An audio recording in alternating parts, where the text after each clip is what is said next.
Hey, Desdena, setting up the comments.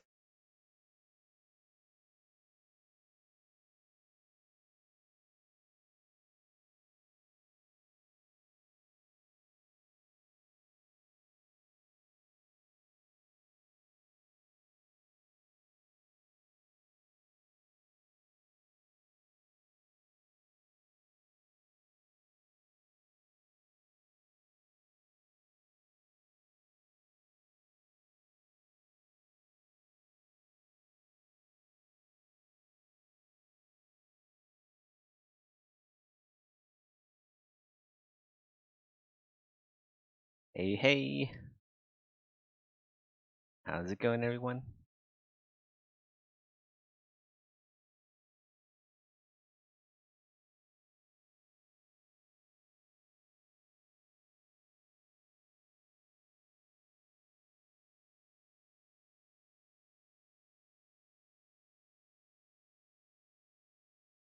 So we're continuing from last stream.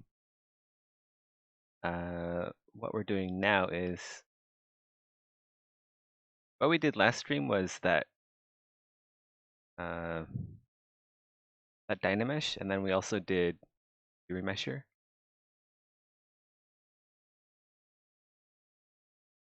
but it didn't really zero mesh the tips here. I think maybe I can get a better zero mesh. It's gonna take a while to get all these fingers done, so I'm gonna experiment a bit with Dynameshing and zero meshing. And then hopefully we can get something that is more accurate.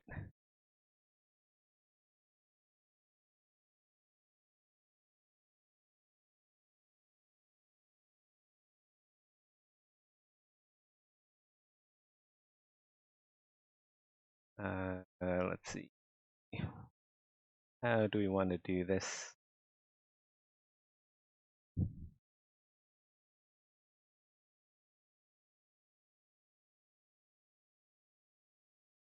I have these arms separate for now. So, full.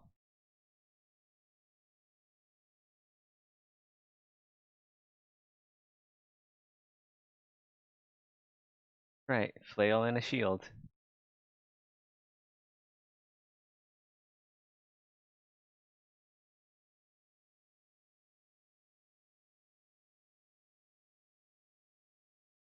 Mass curve. Trying to get my thoughts in order here. Figure out how to go about this.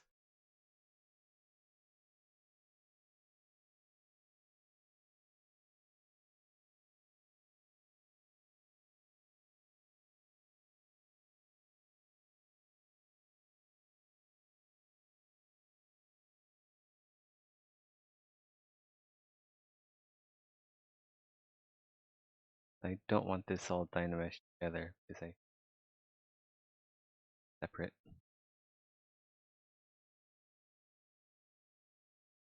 How about the other? They're okay.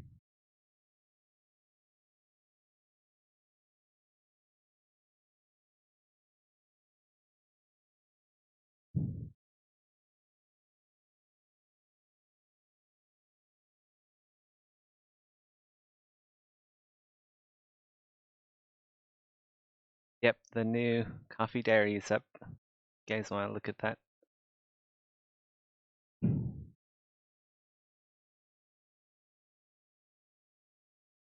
Duplicate this. Dynamesh.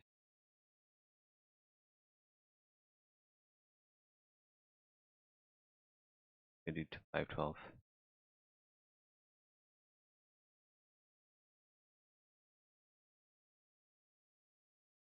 Seems to have stuck itself to the chest.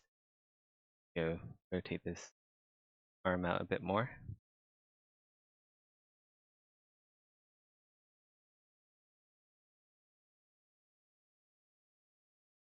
So when we dynamesh it, it doesn't stuck together.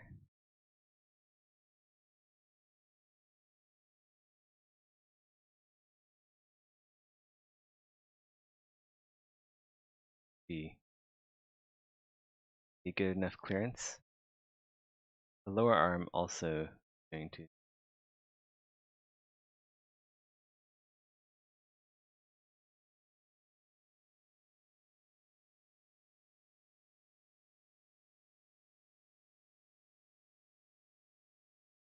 do that.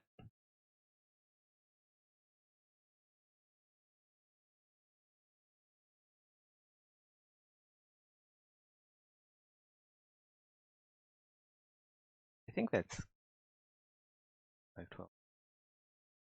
Pretty sure. Make these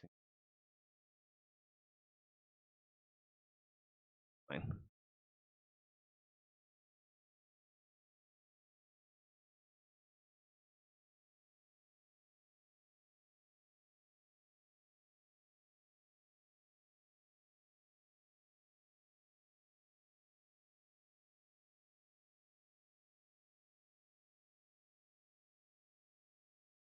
I know everyone has the hots for Darren, but you know the merchant in the arena, he gets lonely too sometimes. I hope there's some love for him.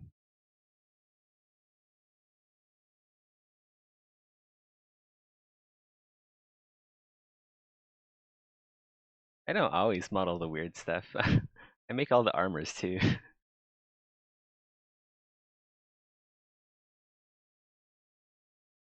Yeah, modeling the weird stuff is pretty fun.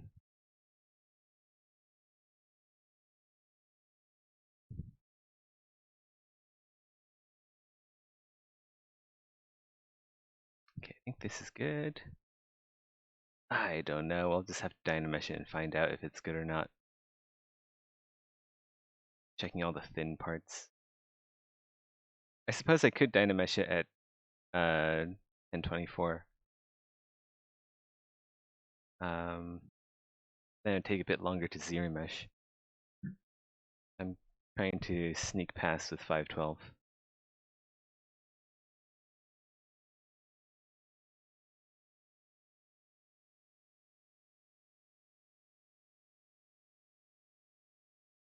There's a section that is all stuck together here. We can fix this. So select it.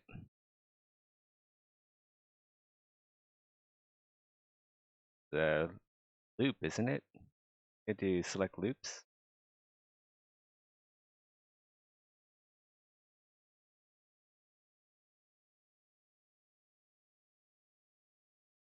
Do that. Run double so I can see it. We'll select this. Okay, that's good. Let's that.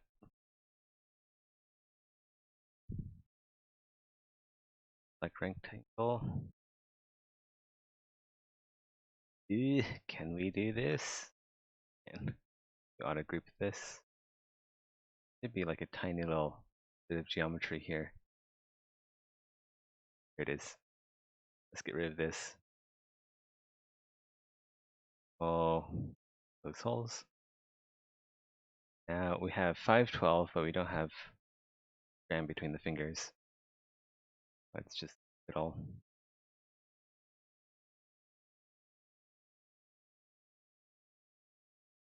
You guys good too. Gotta make sure all of the geometry is good. Do you prefer making these eldritch creatures or the armors? I like making both, but I like to switch between making armors and monsters. If I'm just doing one all the time, then it gets rough. I feel like working on creatures is a lot different than working on hard surface and vice versa. You're kind of like exercising two different parts of your brain when you work on both.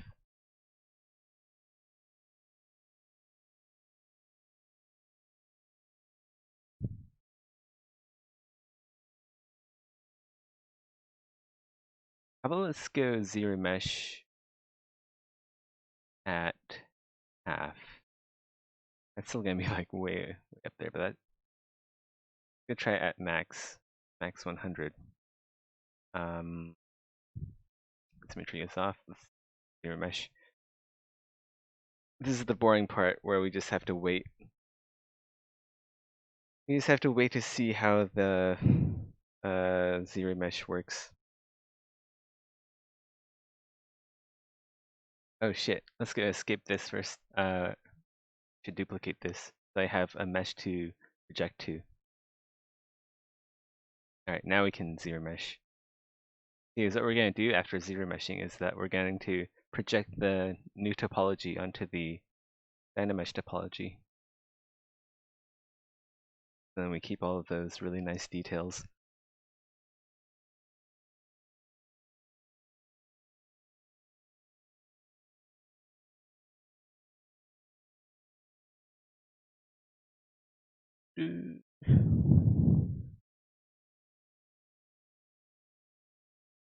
Where are the crotch grabbers? I got rid of those. Too many arms.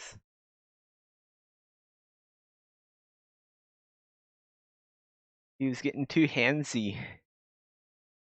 Had to take care of that problem.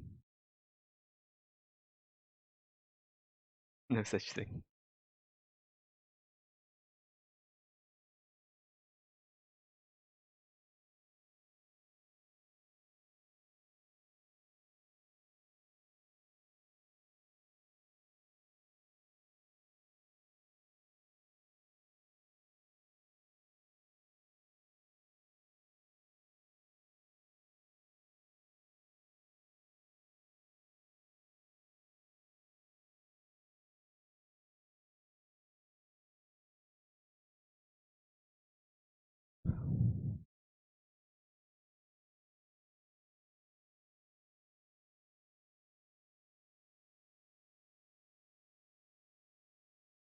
Yeah, this is gonna take a while.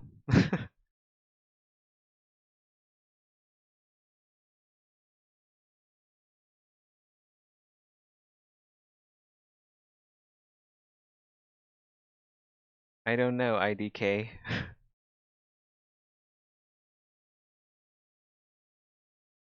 Would you call crotch grabber as a dream? Or would you call it a nightmare? I think that's a good question.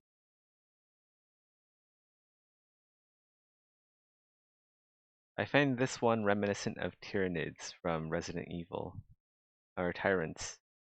I haven't played Resident Evil, I should though. I don't have a console, I've been a PC player forever. I've never gotten a console before.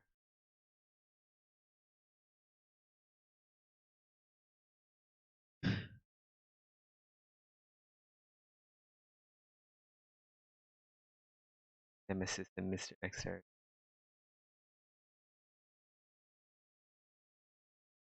Yeah, you see this kind of it's almost like a trope, isn't it? In video games. Like Halo has the flood. Uh Warframe has the infested, sorry. Um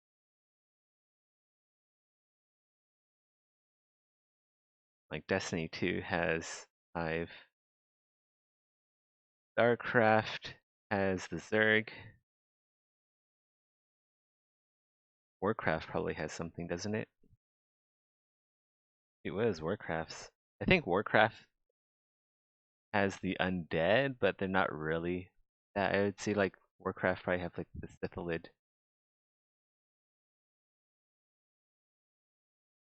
Zergs aren't in Warcraft though. Zergs are in StarCraft.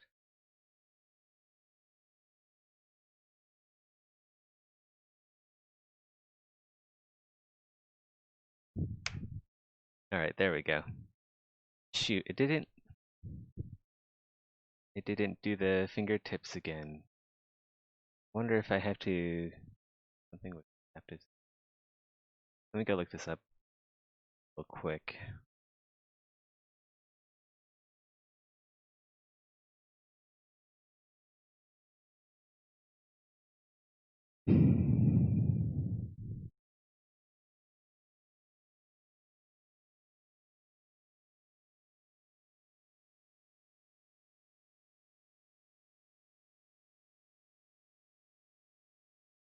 On the left.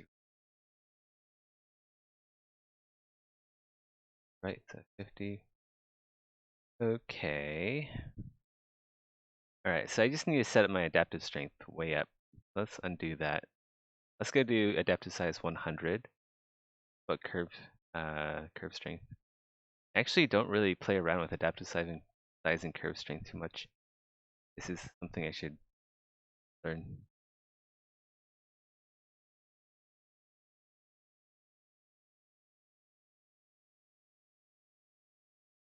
Oh well, that should be fine. Go zero mesh it again. And we have to wait again.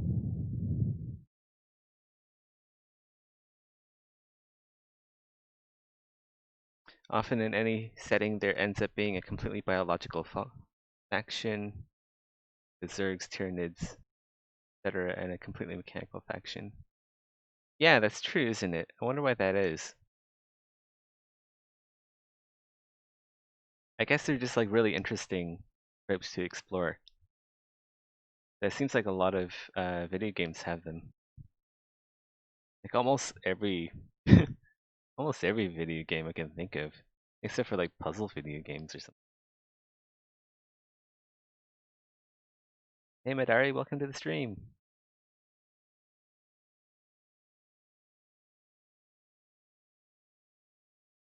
Very good at making things look natural. Thank you.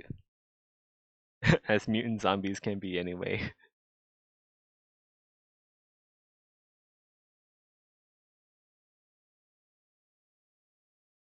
Concepts.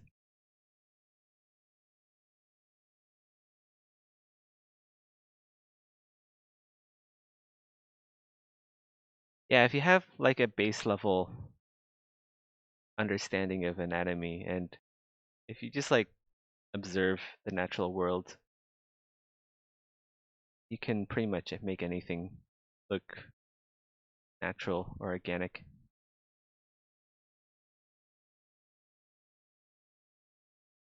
Like I can use the same process to create something like a dog or like a dragon or something. It would pretty much be the same process. Yes, I have fixed the fan noise. Sorry. I added on a few extra filters onto my mic.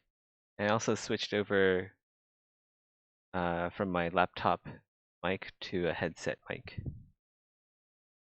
Zombie dog confirmed.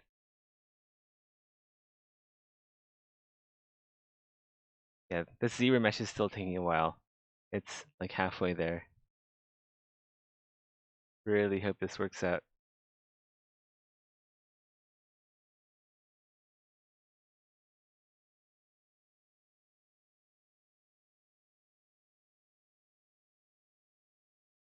I mean, there is one dog skeleton on the first level.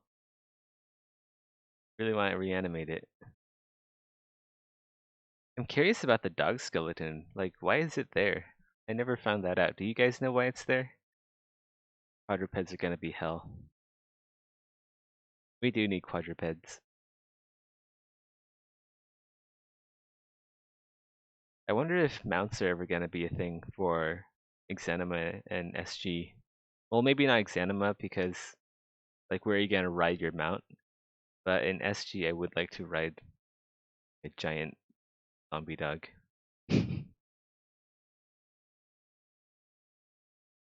Imagine, imagine in SG if you can raise dead on like a dragon and then ride it. That's what I want. I want an undead dragon mount. that'd be that'd be insane. SG without horses will be dumb. I always thought horses in real life are kind of dumb. Like at least like war horses, you know. Like you're riding into war on an herbivore. Uh, like why not like ride into battle on something that eats meat?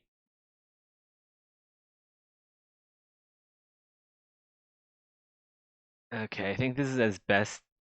This is as good as we're gonna get for Ziri Mesh. Um, so we'll just work with it from here. is as good as it gets for automatic retopology. How's it compare to this one? Yeah, this one's not as good. Let's go delete this one. Don't need it. One and this one. All right. So see here. First, let's go check to see if there's like any internal geometry. Let's kind of double flip that because I don't want this to have any internal geometry. And it looks like there isn't any.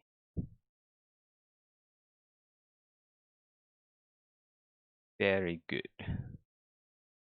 Go flip it again.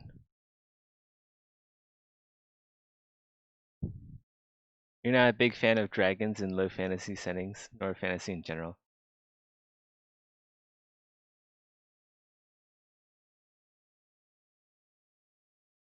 I feel like dragons have been overdone, but also uh like going hipster and not doing dragons has also been overdone. If you know what I'm saying, like people are like, oh yeah, dragons, I see them everywhere. Let's go do something original, not dragon. And like that's been done too many times too. So what are you gonna do?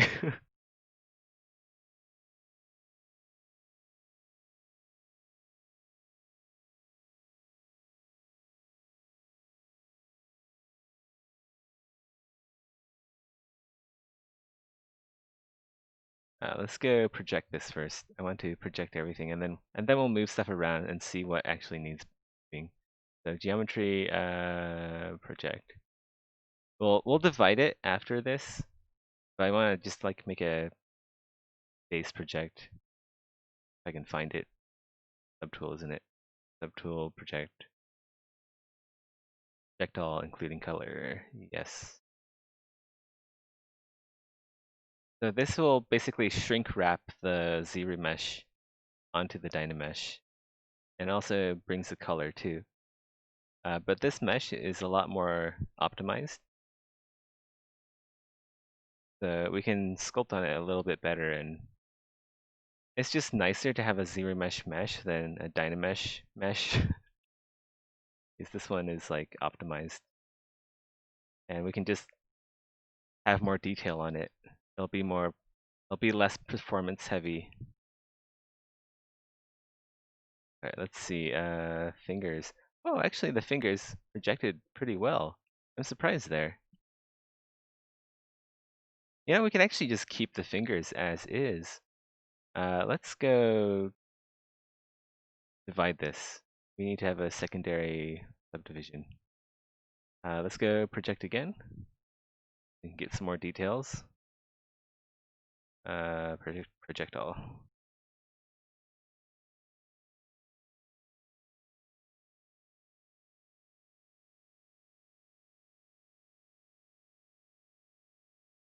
I want mounts to be useful. If like mounts appear in SG, I want them to be useful.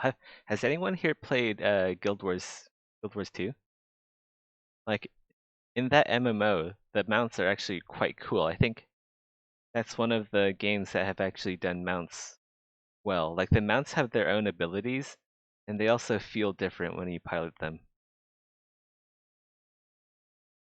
Yes, but not enough to get a mount. You should at least try getting the Raptor mount for Guild Wars 2. I think you need to get Path of Fire for it, but it's really easy to get. You can like just speedrun to the Raptor mount. Mounts when you want a Darren mount. Don't worry, we all want a Darren mount.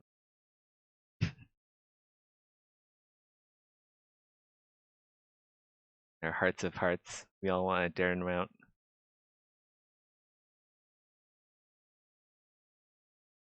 But yeah, if mounts come to SG, I do want to see it kind of similar to Guild Wars 2. Uh,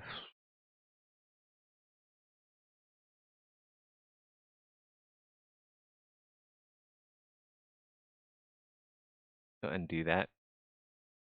I want to replace the iGeo here with something that's a bit nicer. Let's go insert primitive. Let's go use, do we use polysphere? I guess. Let's go to drag in 2 polyspheres here.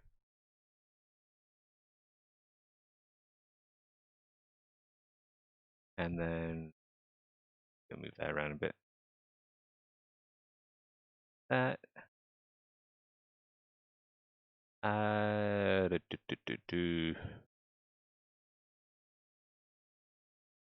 With that. Divide. Divide. Or what does this geometry look like? Yep. Oh, maybe we should have divided and do all that. We get top view. Can this?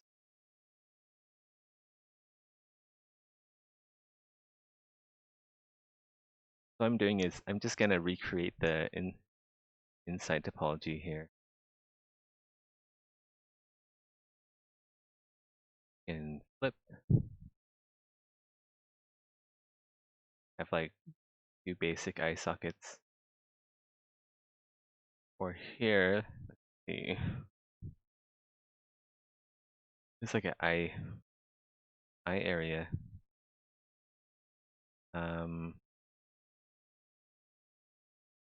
Just do select circle, not slice. Select.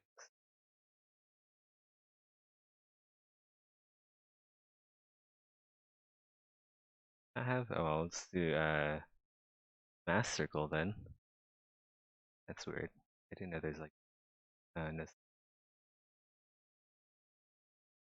maybe I'm wrong. Mask that. Oh, inverse. Oh wow. On. Actually, wait. Let's select the head first, so we don't mask the area behind it. Let's go mask this area out.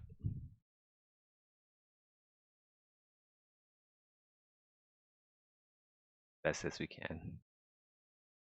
Can be perfect, but better than nothing.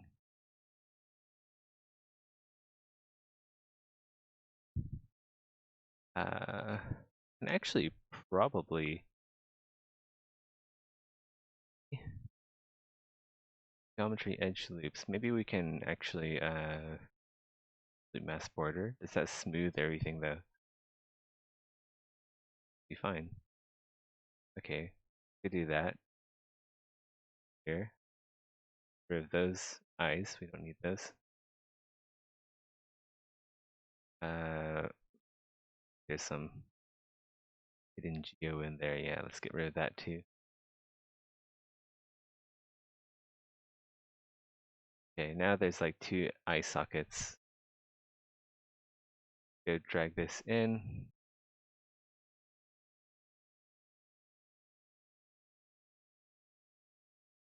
Who am I selecting?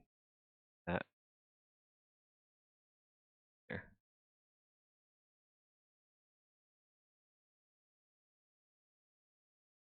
Nani? Shit, this is the... Yeah, I was operating on the wrong one. This is the Dynamesh geometry. Why? The wrong geo. This is the Z-Remesh geometry. Man.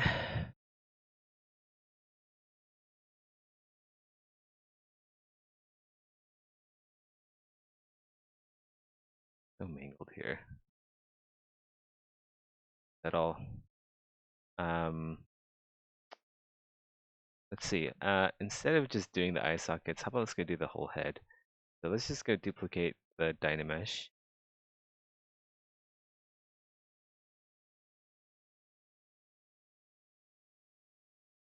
One, the remesh. Don't want that, but we want a duplicate. Well, so this is the duplicate. All right. Let's go out the head. Go hide the that. Don't need eye sockets either.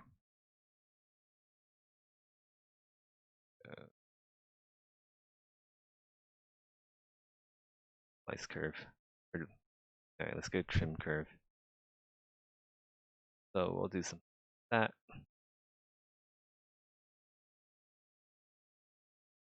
Curves isn't working. Trim curve. Got to change to M for some reason. Okay, let's go. Let's go Z remesh this with symmetry on.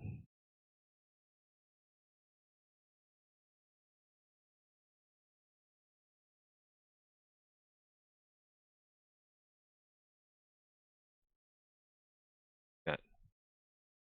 Not sure if I should have done. Yeah, this is a bit too high. Let's go use same. Wait, I want to keep groups. Right.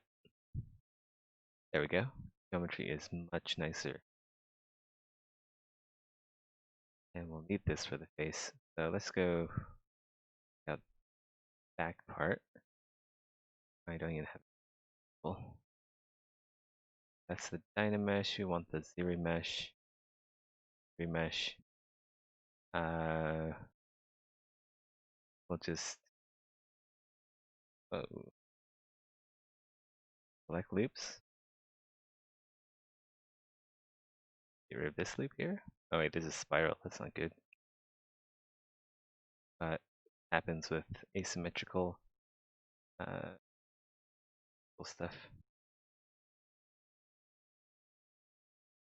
Okay, let's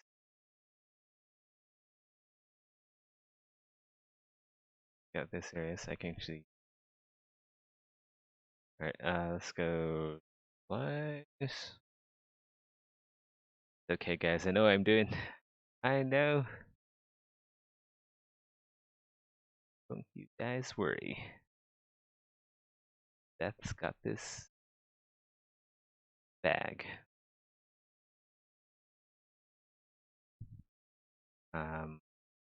Yeah, let's go that again. Make the. Need to prepare the geometry here so it'll attach. So let's go use the modeler. Let's go stitch all these loose ends. We'll first we'll stitch and then we'll delete whatever. Okay, so that one.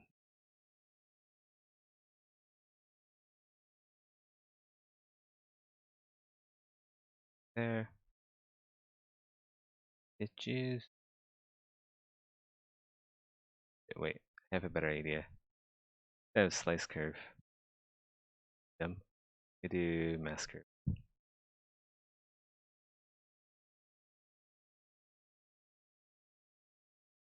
To mask this out. And loop. Loop mask border.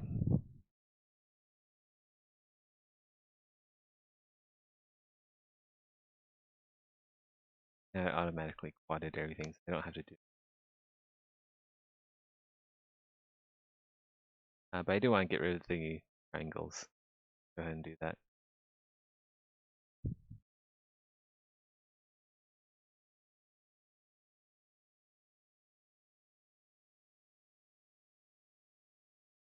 I'm not really paying attention to that. As usual, I do that sometimes. Like when your dad says he's just going out for a smoke and some milk back. That's me right now.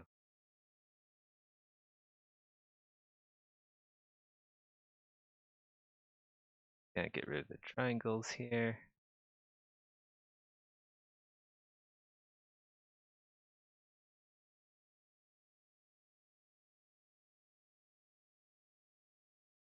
Now I know you can probably use zero mesh curves to avoid this whole mess.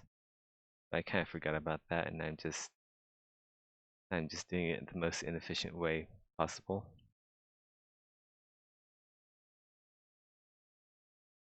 That's okay.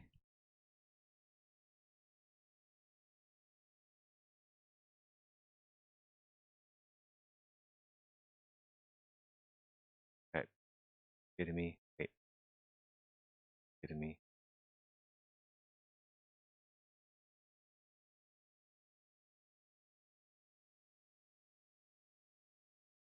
Uh,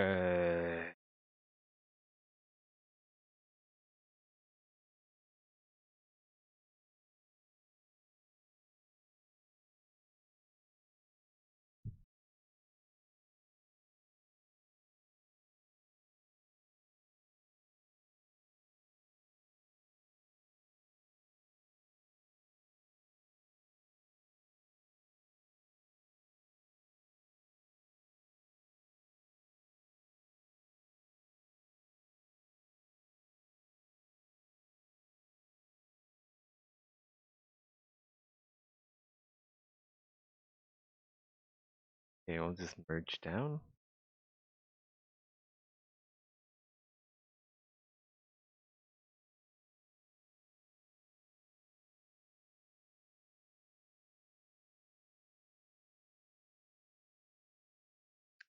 They should have used.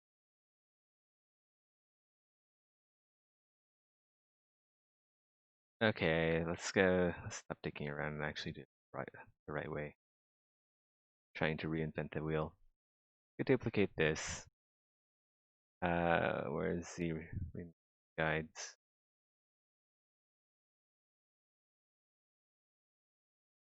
There it is. On. Yeah, clear the mask. Let's go draw some zero mesh lines. So, okay, we definitely want one around the eyes.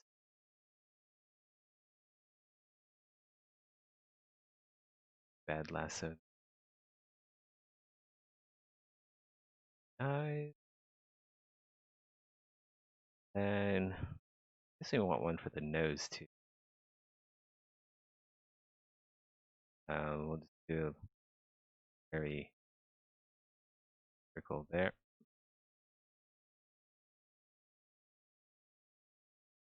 And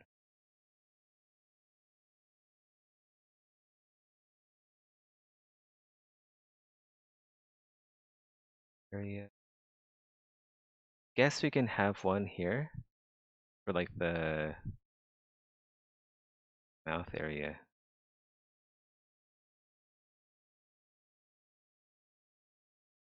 And that should be good. I don't think I have to do anything else. Well, maybe I can circles. Nah, we don't need those. We just need it for the face. Yeah, we'll turn off C.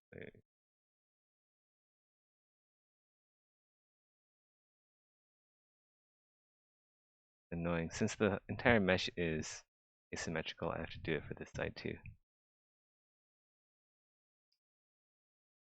I can turn off symmetry that you can't. Without also getting rid of the metrical zero mesher line.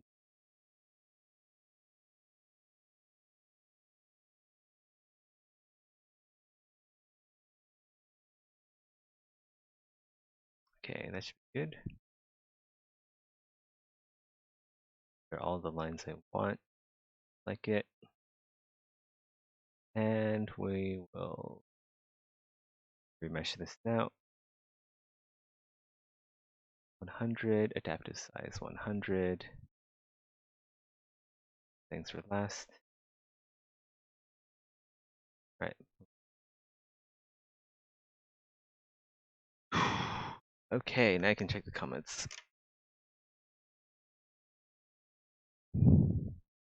Who's this Z Mary Jane person? It's really annoying. Hey, ban her. Probably a dude. So annoying. They always come into like chats with like very few viewers. I don't get it. Is this why like people turn off links? Might have to do that because people just like spam their links. Chat.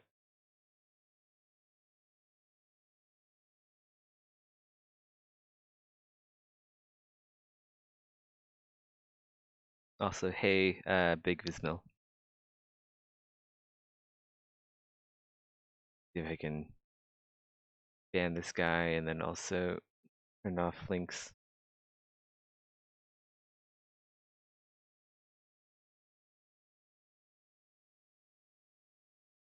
Best way to avoid bots is to turn on the option that makes it so people that only confirm their email can chat. That is a good idea. Let's go do that.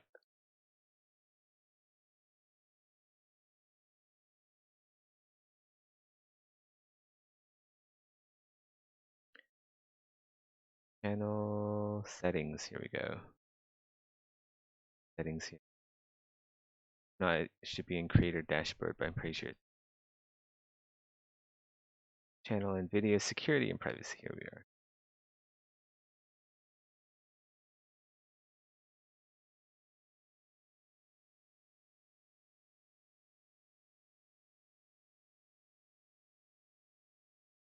Not in here. Why isn't it in here? Channel and videos.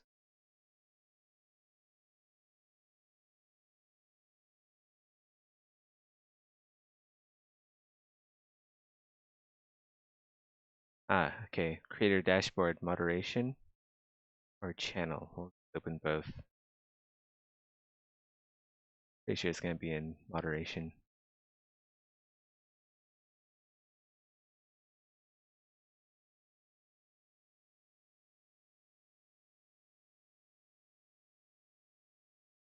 Well, verification on. Yeah.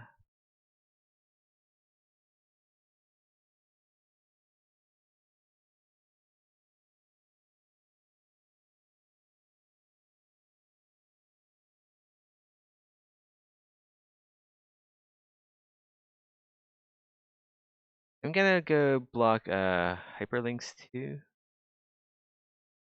Yeah. A lot of people have that on. And like if you guys want to post like a link, you guys can do it in the Discord, or you guys can just like say, hey, can I post a link here?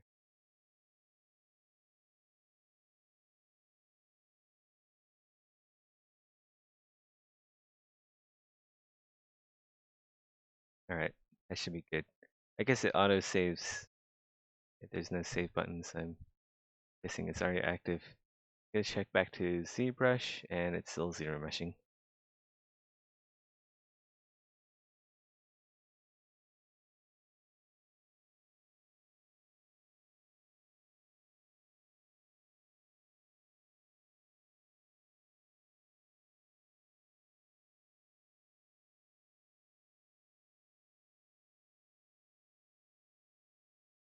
Can someone test the URL thing? Like someone post a link in chat and see if it works.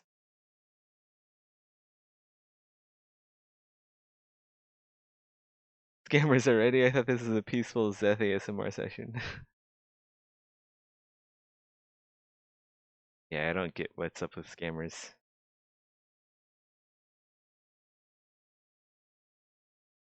I think like scammers and like people who post ads are one of the reasons why humanity will never become an intergalactic race. We're all gonna die on this planet because people are just that way.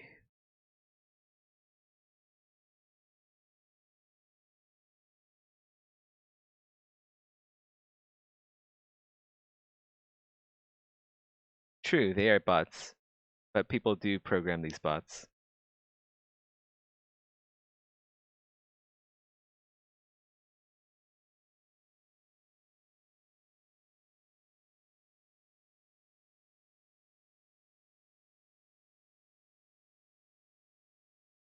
How's my Z remesher doing?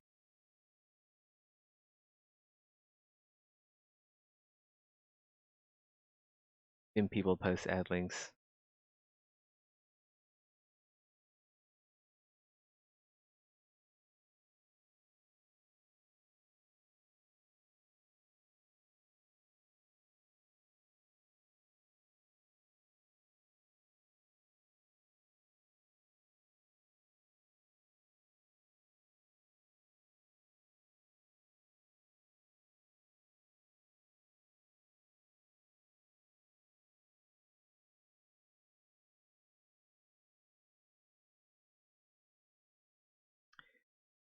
You got the Ziri Mesha.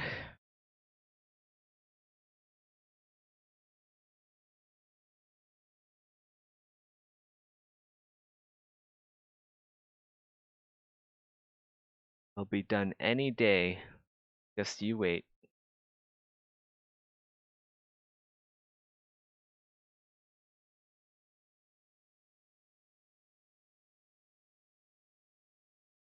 I think I've seen like real people post ads a few times too.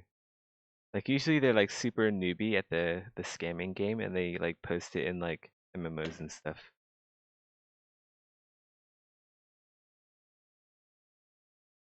I don't use Twitch enough to actually see a real human post ads on Twitch. By the way, I heard like Twitch is going through some drama.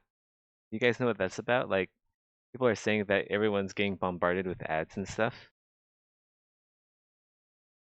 Like a bunch of streamers that have like the slightest misspelling in their name are getting banned or something.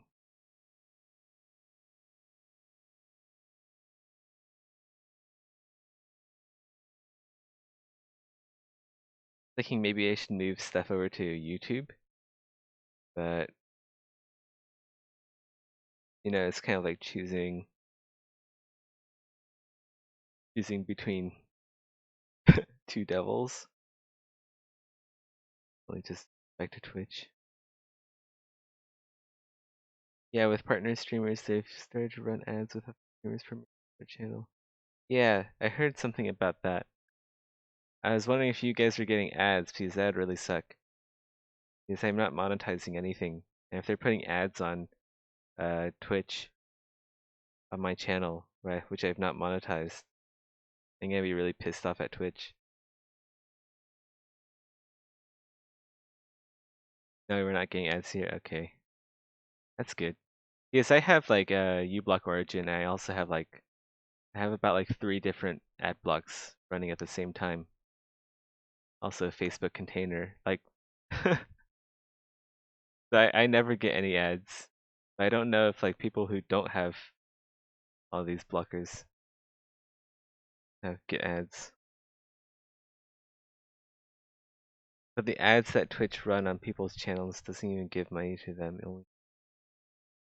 Wow, that's really bad.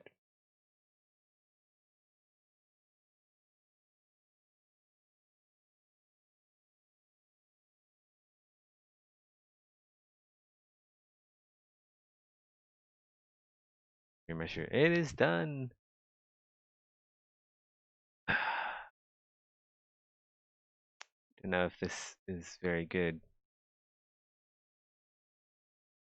It's better than the last theory measure. I guess we can make this work if we subdivide it. Let's go project and see if this works.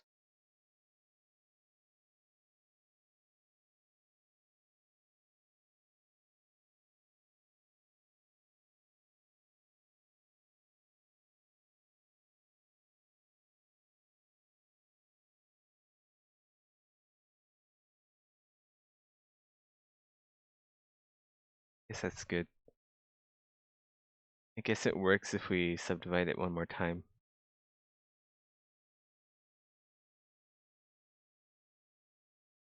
Yeah, we're kind of getting something in there. Whoa, not divide again. Project all.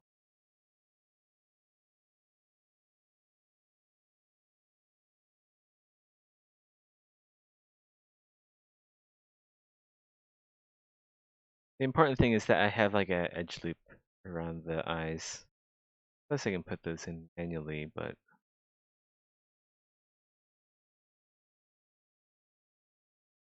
pain too. I'm just gonna have to do this manually. This isn't good topology. Delete higher. But at least it's better than the last one.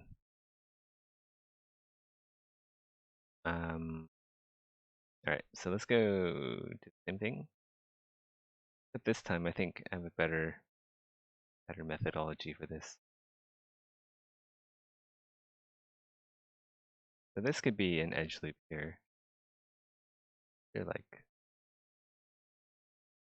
this then. Will be an edge loop.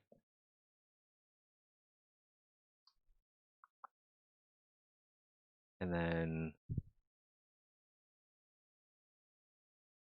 spiral, isn't it? It's a spiral. We'll just have to get rid of full spiral then.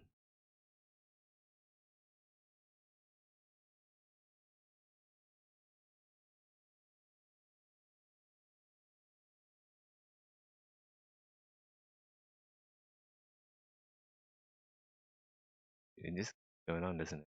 Okay. Yeah, I think I got there. I did.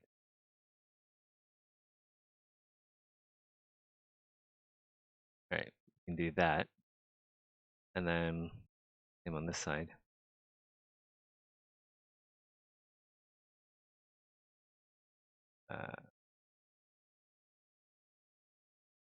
Drag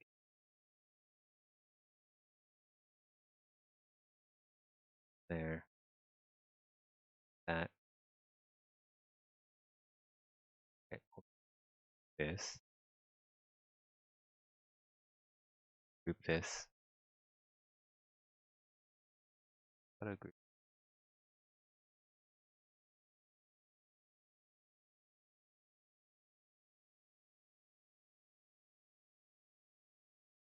that.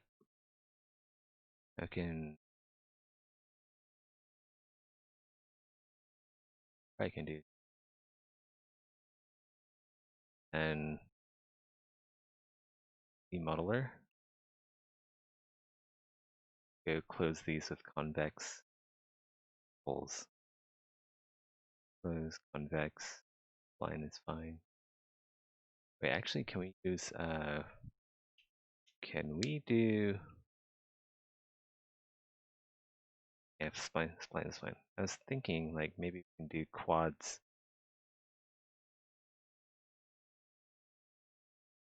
That's not good. Triangular. Okay, we're gonna do this a different way. Gonna do this a different way.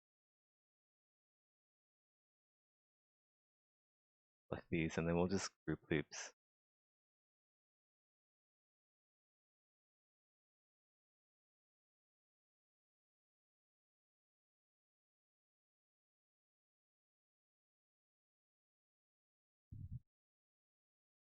Group loops again.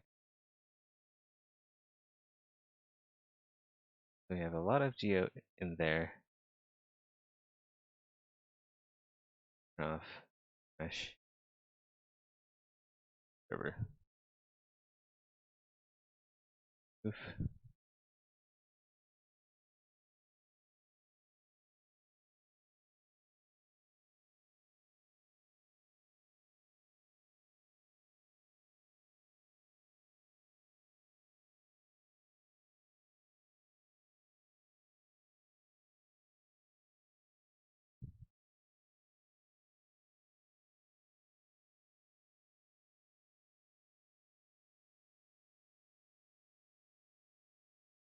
Hypnotic eyes.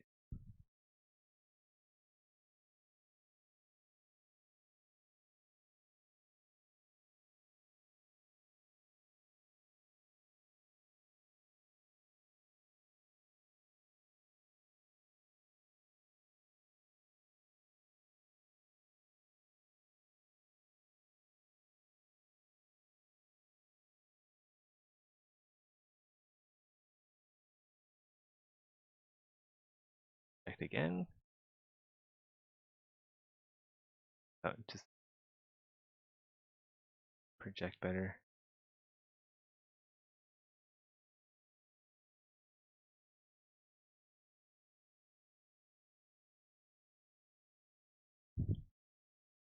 Things you gotta do for a good topology. Okay, we just have to do this. The only way.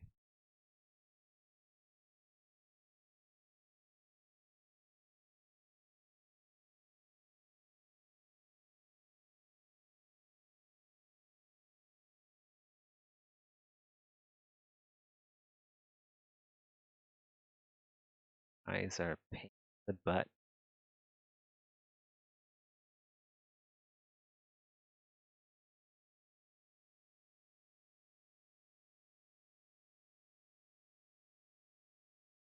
Oh, what the heck? Why is this so laggy? Is my fan speed on the wrong setting? Or maybe I can turn up to turbo. Maybe things run a little faster.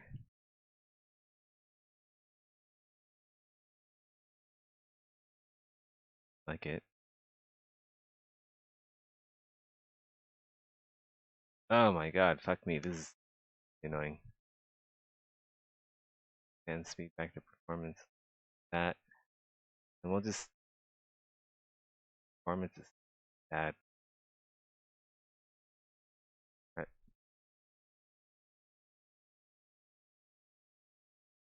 Okay.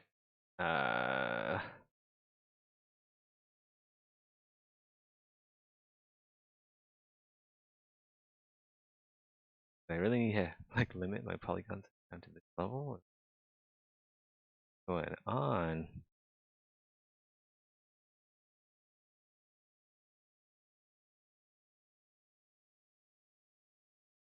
He's like that there. Frustrating.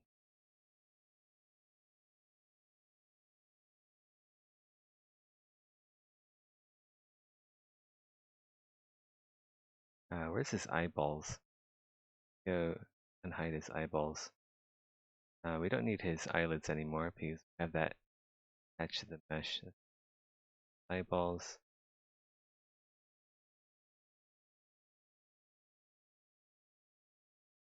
Eyelids.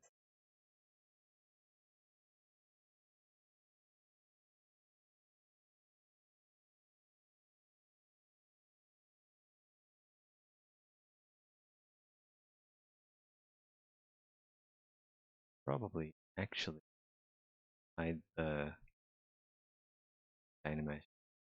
Don't need this anymore. Sculpt the orbs here as reference.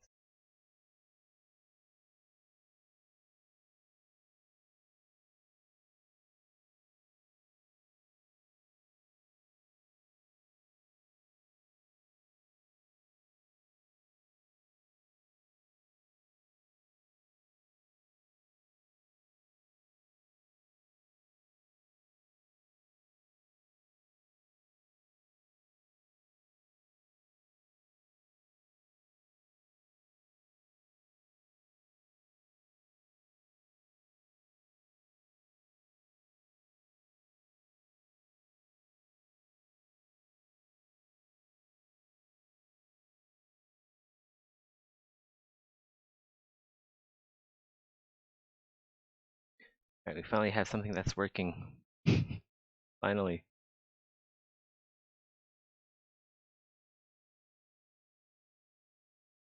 Sometimes it takes a while to get to this stage. To play around with the settings until you find something that works.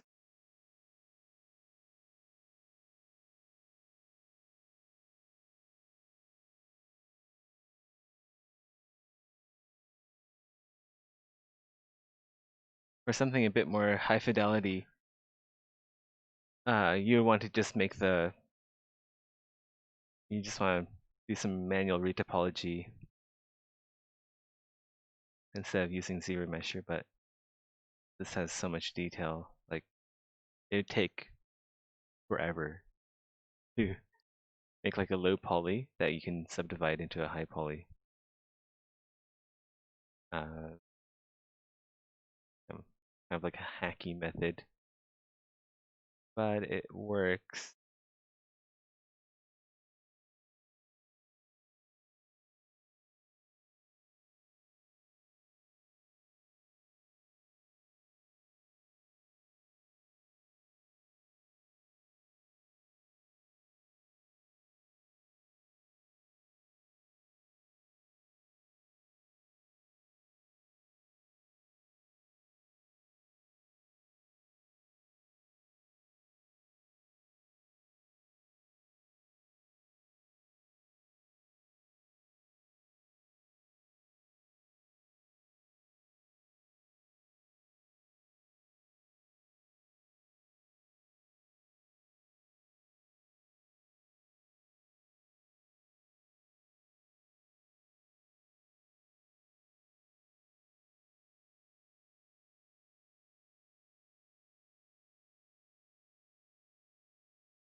You want me to watch Primal? Dude, one of those movies I haven't watched yet, is it?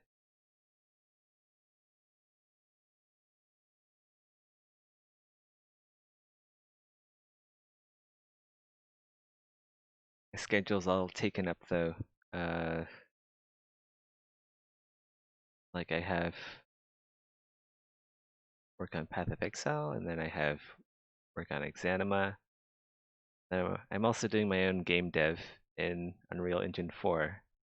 I only have about, like, realistically, like 3 hours every day for doing stuff that not related to work.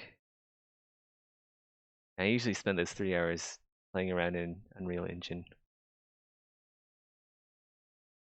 How can you UV unwrap that? I'm not going to UV unwrap this. I'm going to make a low poly version. This is the high poly zero mesh. This is for baking onto. I mean, I guess I could UV unwrap this using the UV unwrapper tool. If I want to add like UV based noise or something, I can do that. But for a game ready model, I'm not going to use this at all for the game ready model. Get a new mesh for that.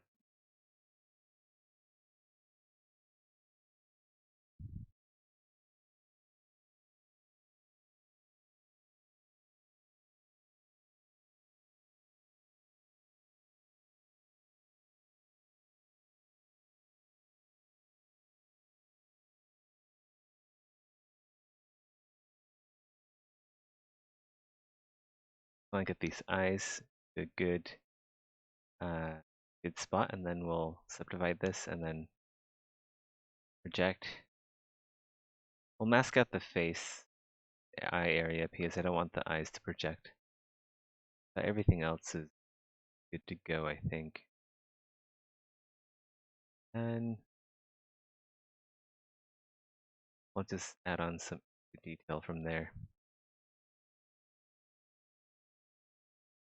Right, this looks usable, in a usable state. Go check the fingers. Fingers back look good. And the bottom. I can actually look at them, oh my god. They look good too. Those are fine. Alright, let's go subdivide this. And then we'll project.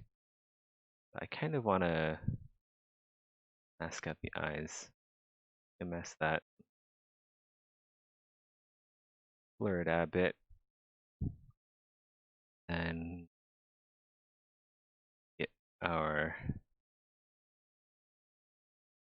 mesh. Or a zero mesh. hide the eyes and the teeth and the tongue because that'll get projected. Project all. Where,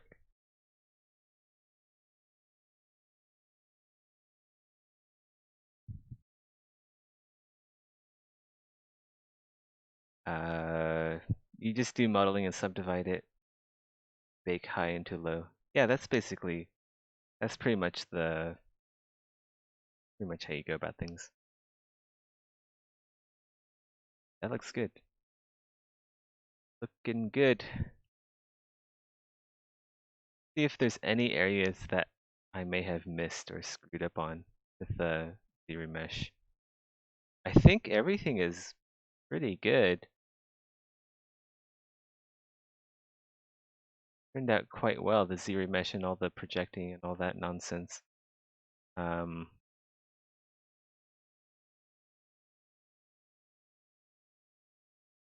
now we have decent topology on a high poly. Oh, what's this? Okay, this is a bit weird.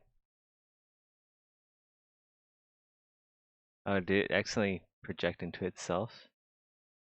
Okay, let's get back to the part where it didn't project. Looks like there. Let's go this area because the hell.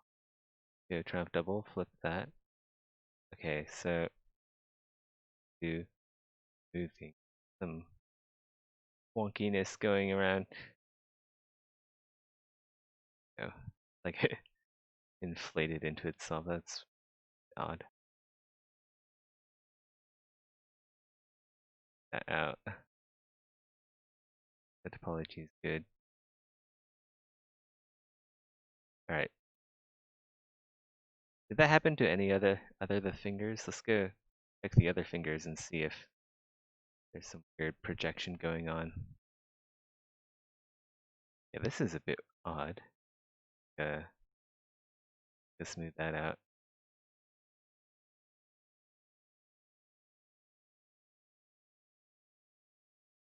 Good. Sorry, I'm not checking the comments again because this area is the projection going on here. Let's smooth that out. This internal projection.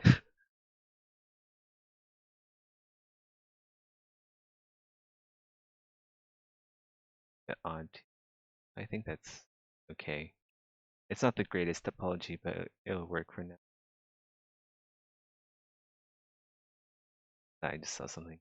That's nothing. Okay.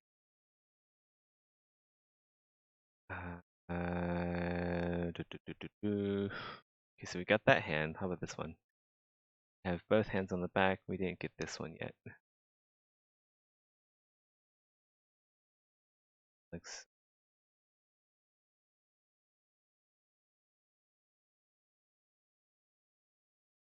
I want to check this one more time. Got that one.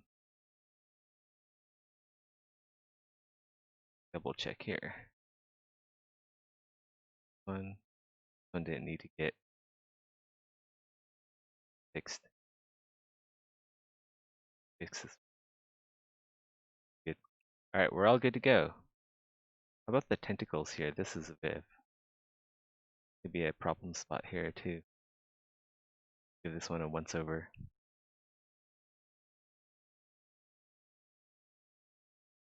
That's a bit jagged. We'll put that out. Two. It's a bit wonky.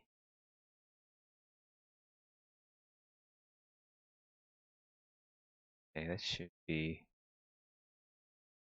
protection. The fingers on this. I don't think there's any problems here because these fingers are a lot bigger than the small ones on the here, but that looks good. Now we can flip it. So this mesh is good to go. Oh, the mask? Yeah, it does. Okay. We'll just check this then. Checked all.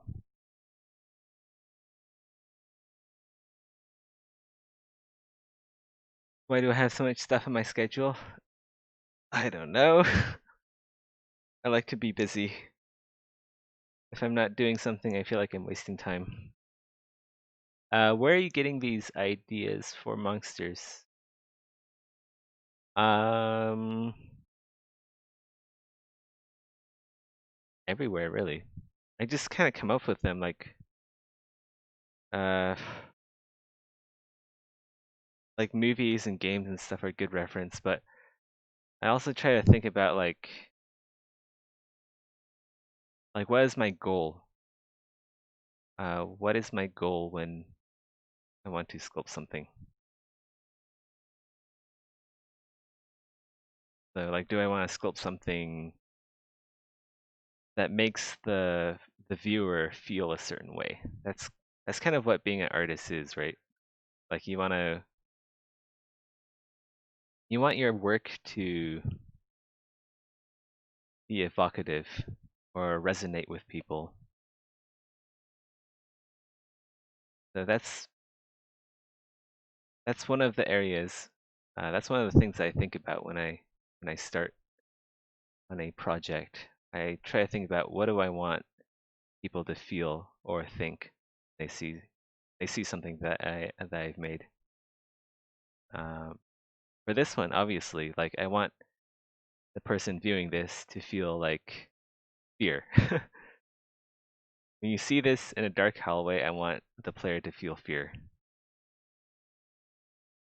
Yeah, got some projection nonsense here.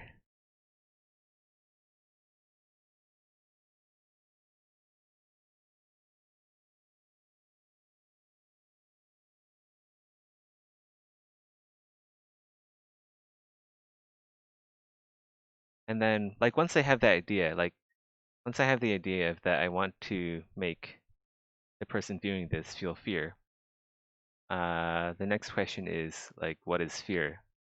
What are people afraid of? What makes people feel afraid?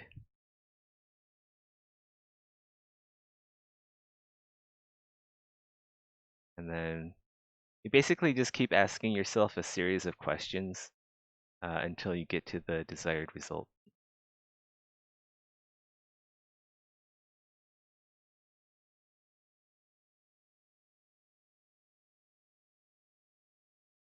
Yeah, adaptive is one of those.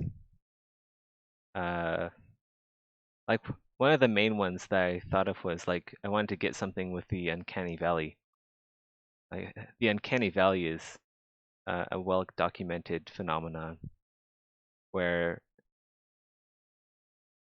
something that looks human but isn't quite human makes humans very distrustful and uh, very like you don't want to be near something uh, that gives off the uncanny valley feeling. I think it's like due to how humans have evolved. So if like something's giving off the uncanny valley feeling, then it might be like an indication that the object that is giving off the uncanny valley feeling is like a human that is sick or human that is not of your kin.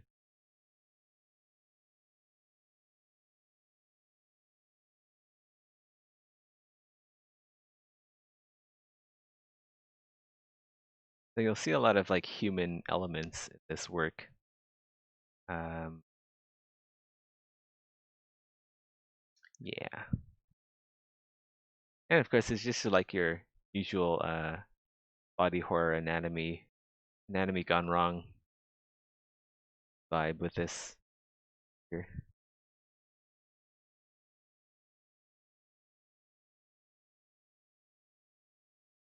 think all the fingers are good.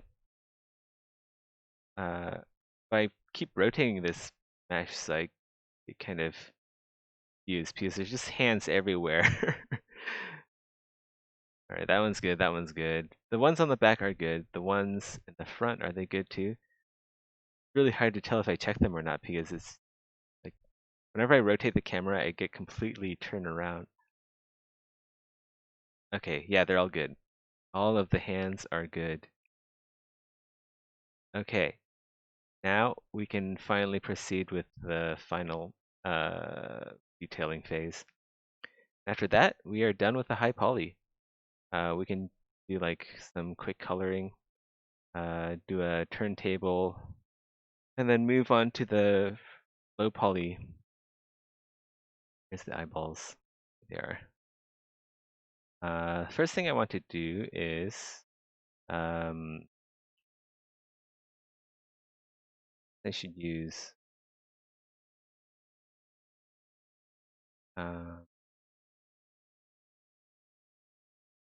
build up. Yeah, I'm just gonna do some really fine sculpting.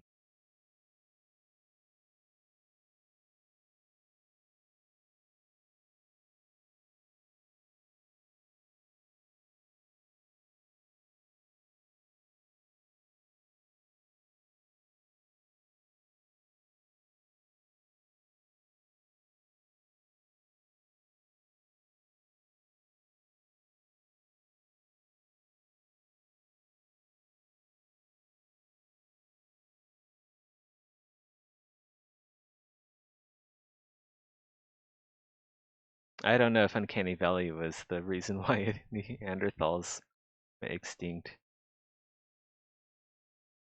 I think it. I think that's because of other things like intelligence and uh, like adaptability. Really, I think there's still like Neanderthal blood running through our veins too. I think we outbred them, right? I don't think it's because of Uncanny Valley. Although it could like Uncanny Valley could describe well, not describe but explain like xenophobia.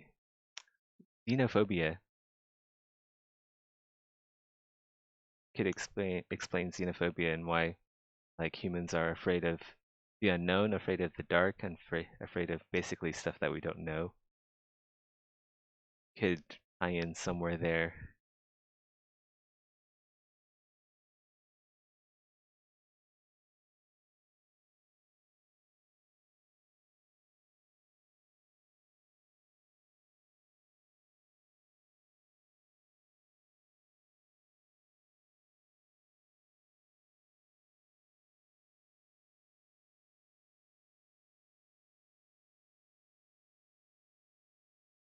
I should use standard actually. I want the details to be a bit sharper. Subdivide this. But is high poly already?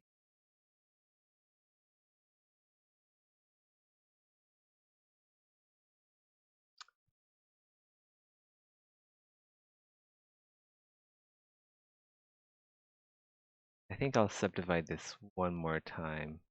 Although I'll do that after. I'll subdivide it after I'm done with the Dynamesh and then I'll add in like some noise. I'll do some mask. Too. Oh, what we can do actually right now. Do like some masking. You can mask by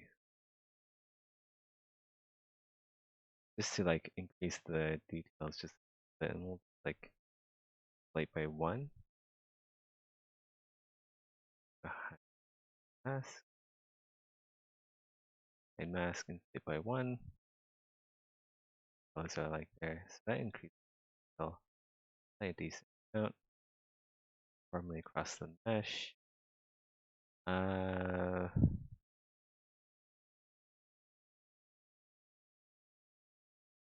Light by 2.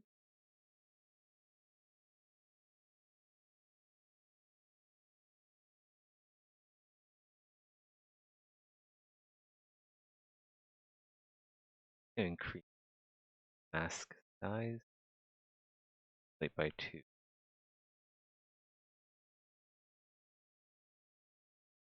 Mask by belly.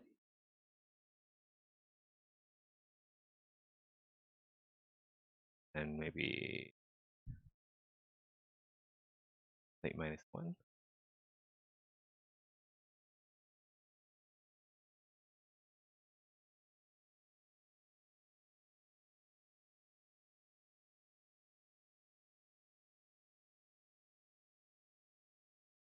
As long as the fingers are okay.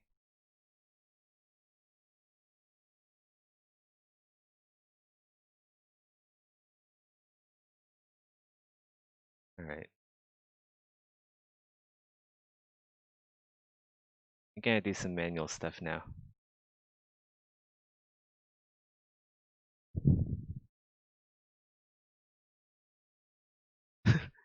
Can't help but be xenophobic to that brow ridge.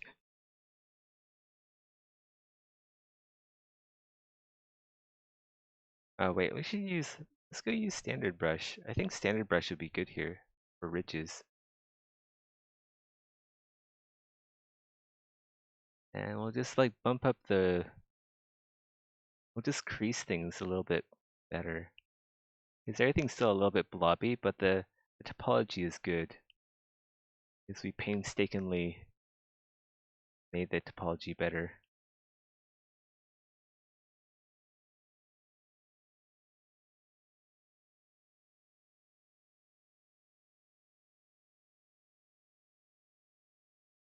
Yeah.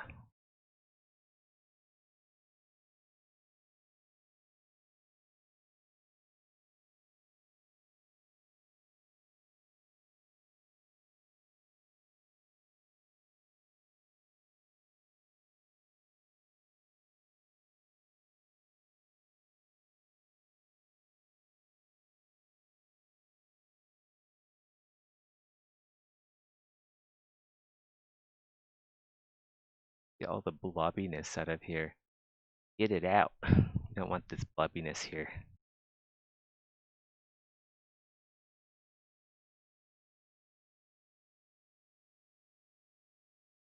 Being so blobby. I'm gonna fat shame this monster into becoming like a barrier monster.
You missed an hour. Did I work on the mouth yet? No, I have not. I'm doing all the final details though, and the mouth is part of the final details. Art in Morrowind, only Morrowind. Actually, I've kind of abandoned Morrowind recently. I'm doing UE4 stuff now. Like I was making house mods. I'm like, why am I making house mods when I can just make a game in Unreal Engine? So that's what I'm doing my free time now. It's like learning materials, setting up terrain. Uh, yeah, all that good stuff. Why are you making mods? Because I like the game. And Morrowind's a fun game. I grew up on Morrowind. Why it turned out so weird now.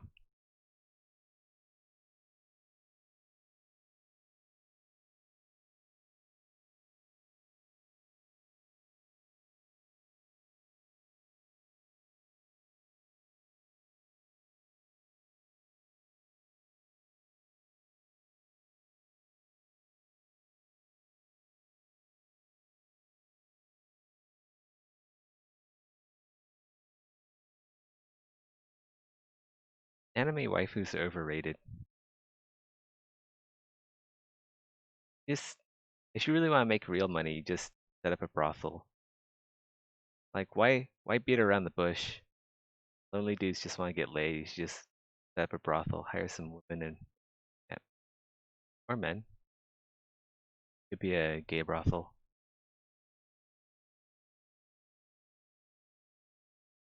Like the Witcher needs somewhere to go, right? After he gets his coins, like toss a coin to the Witcher. Toss a coin to the Witcher. Get laid at a brothel.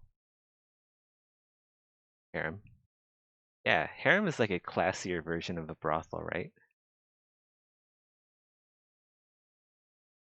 Like a super classy, rich people only brothel.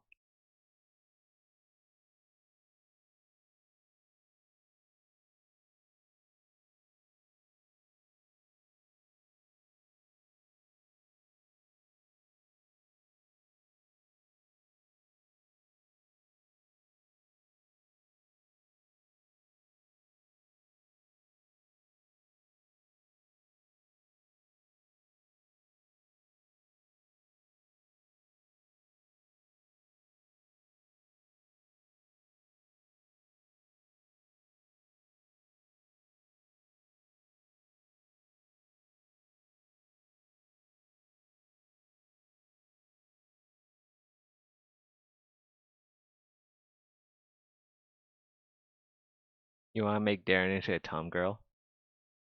Well, you just have to wait for a mod for that. Just gotta wait for a mod.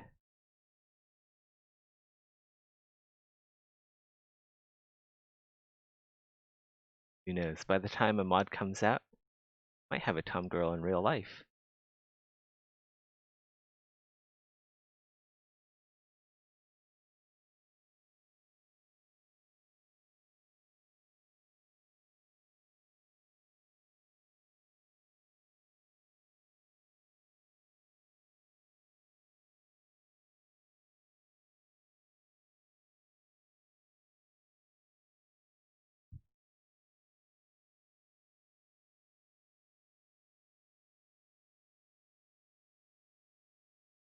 That is true. Darren is fine the way he is. If you really want to make a tom girl out of Darren, like if you just close your eyes and use your imagination, like guy lips kind of feel the same as girl lips.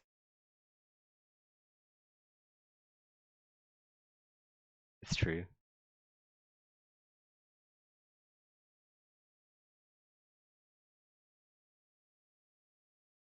I mean, they're basically like the same pieces of anatomy, aren't they? They're just the lips are kind of like the inside of your mouth, but over time, over evolution, uh, the inside of your mouth kind of became outsides. That's basically what lips are. They're just like the inside of your mouth that have gone outside.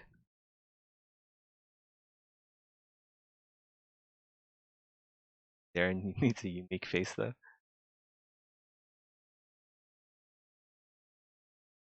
Just can't really judge a book by its cover, can you? Like Darren is unique because of his personality, and that's what really matters and what makes a person beautiful.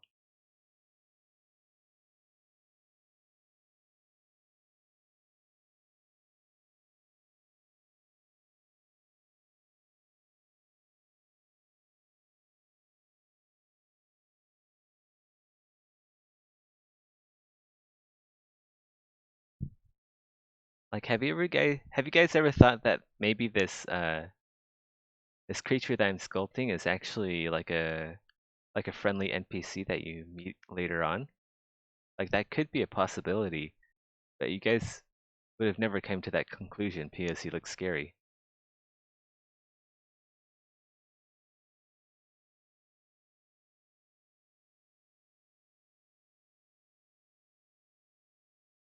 Exactly, that's why he has a baby flail. He wants to seem approachable, but he just doesn't know how.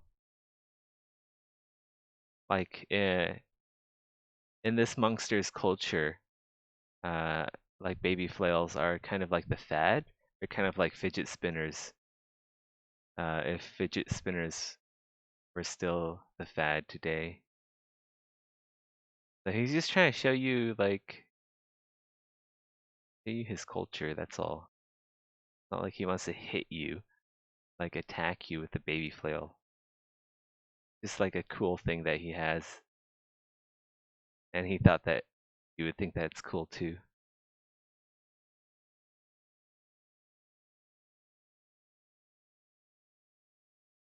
Well, everyone likes shields.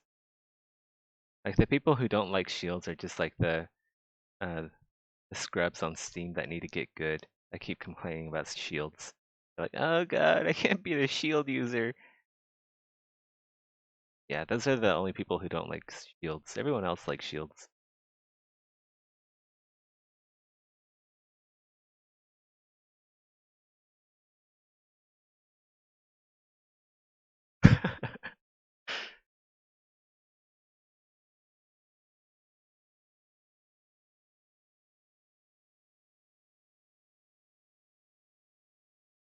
We should have a holiday in Sui Generis that celebrates shields. So like on a certain day, on a certain month, people would just like say, hey, shields are a good thing. It'd be like shields giving. It'll be like Thanksgiving, but for shields. Like you appreciate how nice shields are, and then there's gonna be like there'd be like a lot of festivities around it.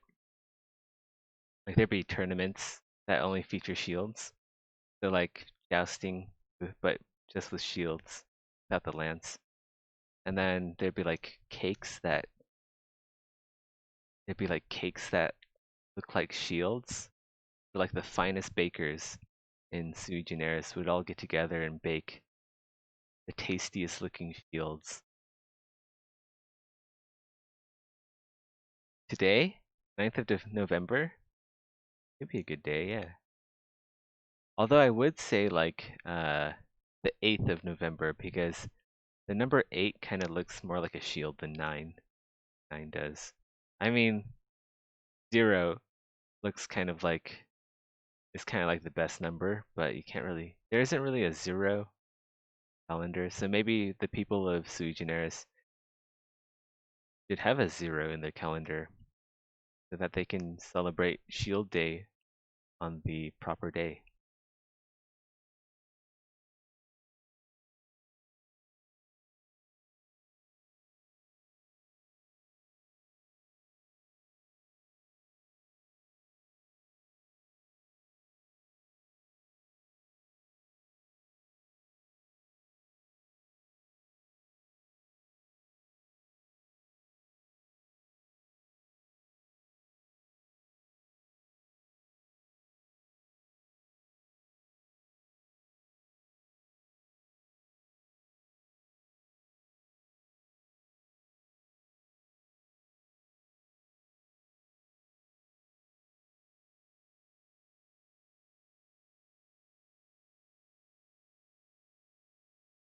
On Shield Day, people all around the world will gather up the items that look most like bill hooks. They'll just put them in one big pile, or sometimes they'll assemble a large humanoid figure out of bill hooks. They'll set it on fire. And that's what they do on Shield Day.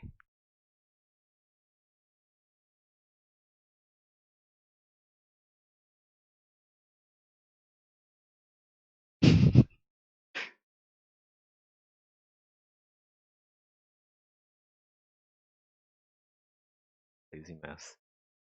Us here. Lazy mouse doesn't help us because not a lazy person. Kind of counterintuitive that they added a lazy mouse function. Like, as an artist, you shouldn't be lazy. Just do the work that you have. That's some good advice right there. Like, don't be lazy.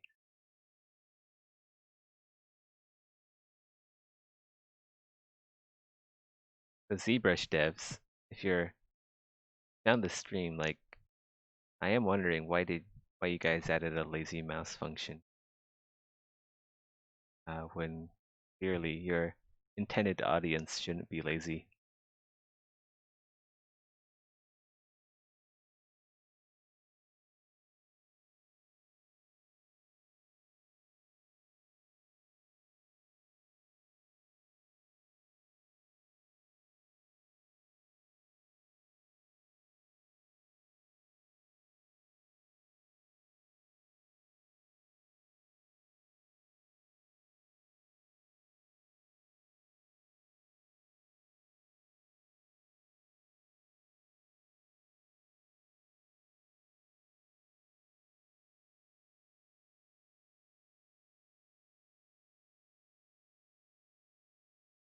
So guys, if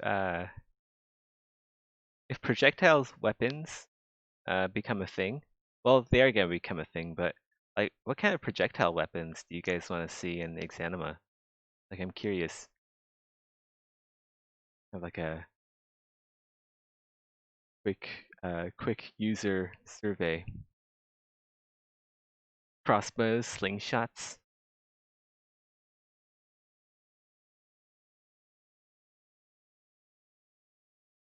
Cool.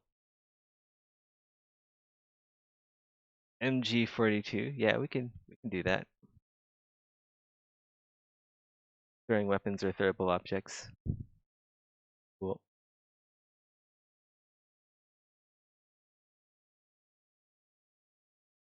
I really want to see like force thaumaturgy.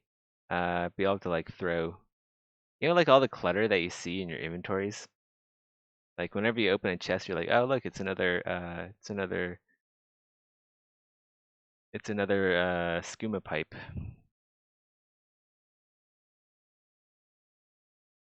But then you're not really excited because you don't smoke skooma. So you're like, whatever. But wouldn't it be cool if we use like force thaumaturgy to be able to turn the skooma pipes into like something that you can actually like damage people with? So imagine like the gravity gun from Half-Life 2. Wouldn't that be cool? That's kind of what I want to see, like personally. I don't know if it's gonna happen, but that's what I want to see. Like force thumb would have like a gravity gun mode where you can just pick things up and throw it. Maybe at like higher levels you can pick people up and then throw them. That'd be pretty overpowered. That'd be like really overpowered shit though. I don't know how that's gonna be balanced. Like imagine you can just like hit them once with like force thumb and then just smack them while they're down, while they're like uh standing back up. Environmental damage would have to be on though. Yeah. I wonder how that's gonna work. Because environmental damage is tricky. It's gonna be even more tricky with multiplayer.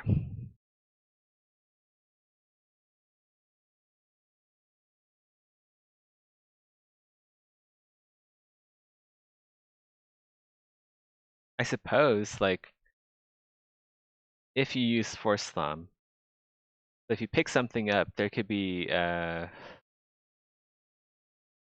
like some code that adds damage, like projectile damage, to the item that you're holding.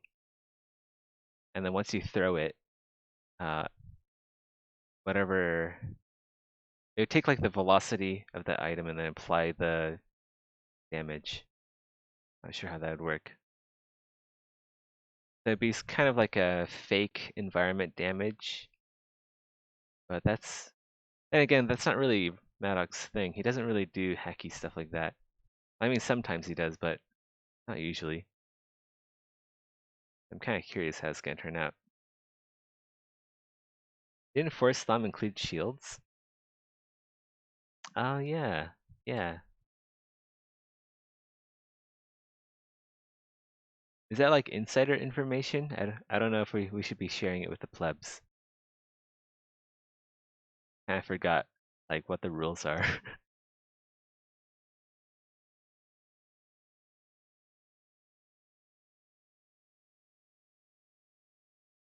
But whatever. Like once it's an insider channel, it's basically out to the public anyway because it gets leaked eventually. Insiders are just Maddox simps.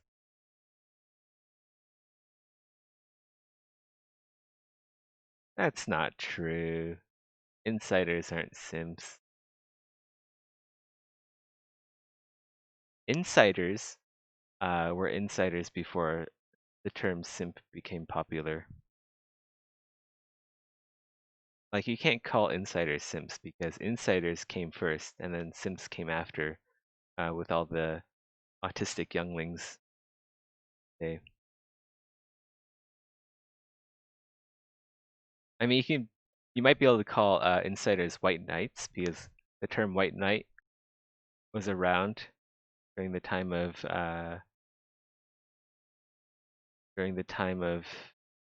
the inauguration of insiders, but not simps. Makes sense.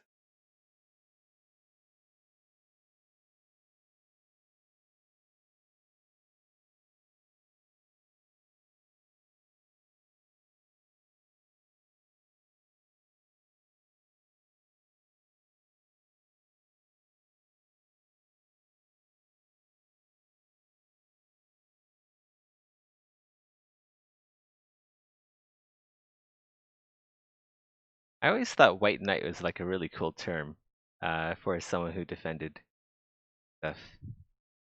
It just sounds like a really cool term. I know it's like for like corny, cheesy stuff, but I don't know. I'd rather be a white knight than a simp.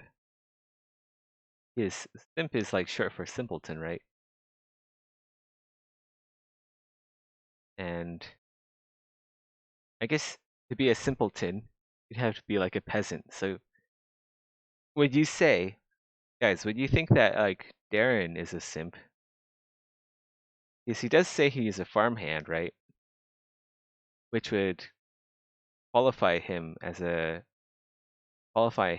be a simpleton. But he also did say he's like a secret spy. So I'm really not sure uh, whether Darren could be a simp or not.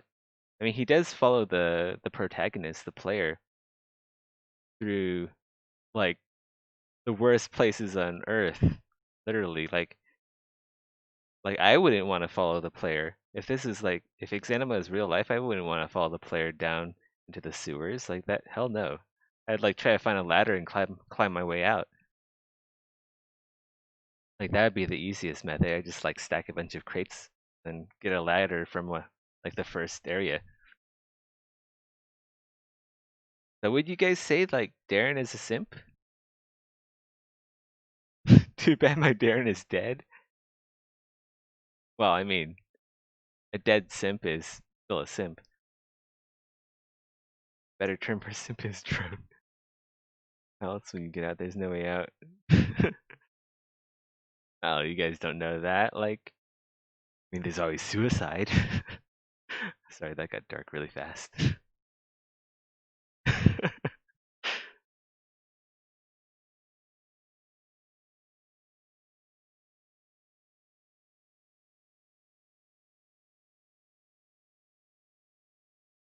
Yeah, I guess that's true. He does follow the protagonist because uh, the protagonist, the main character, shows like courage. But would you guys say that's like comparable to like a Twitch streamer like showing off her boobs or something like that? I know that's like not allowed, but like something like that. You like draw a correlation between showing confidence and showing like confidence.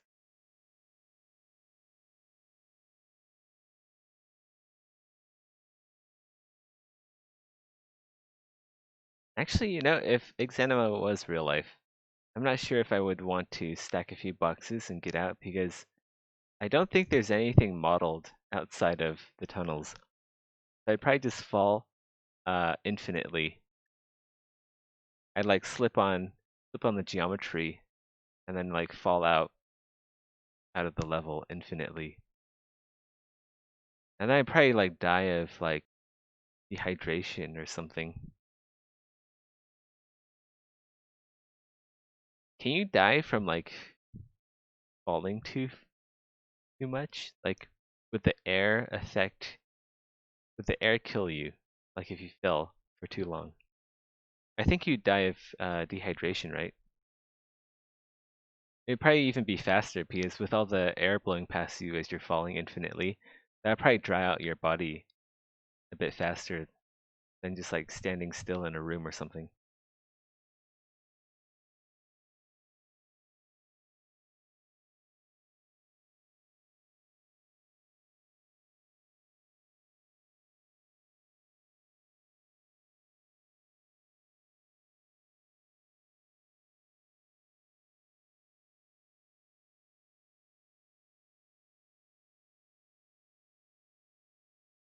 There should be a Steam achievement for actually reaching the top of the roof in the first starting room.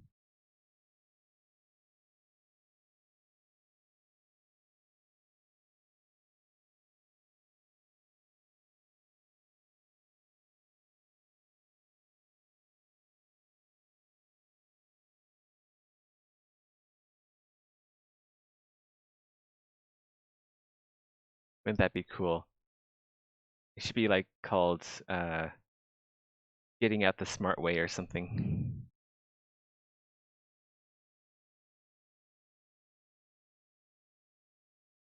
No, we'll call it a pro gamer move.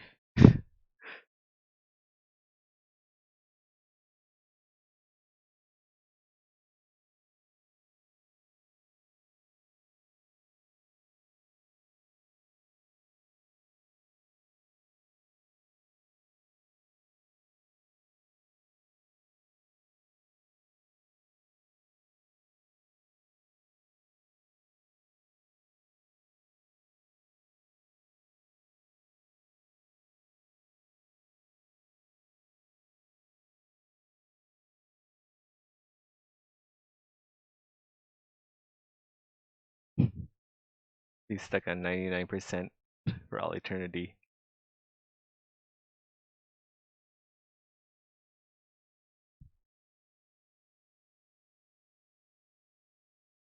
That'll be like the main draw. Uh, that could be like a main draw of Exanima, though. You'll have like Dark Souls level game achievements. Like you'll never be able to finish it, so it's technically the hardest game.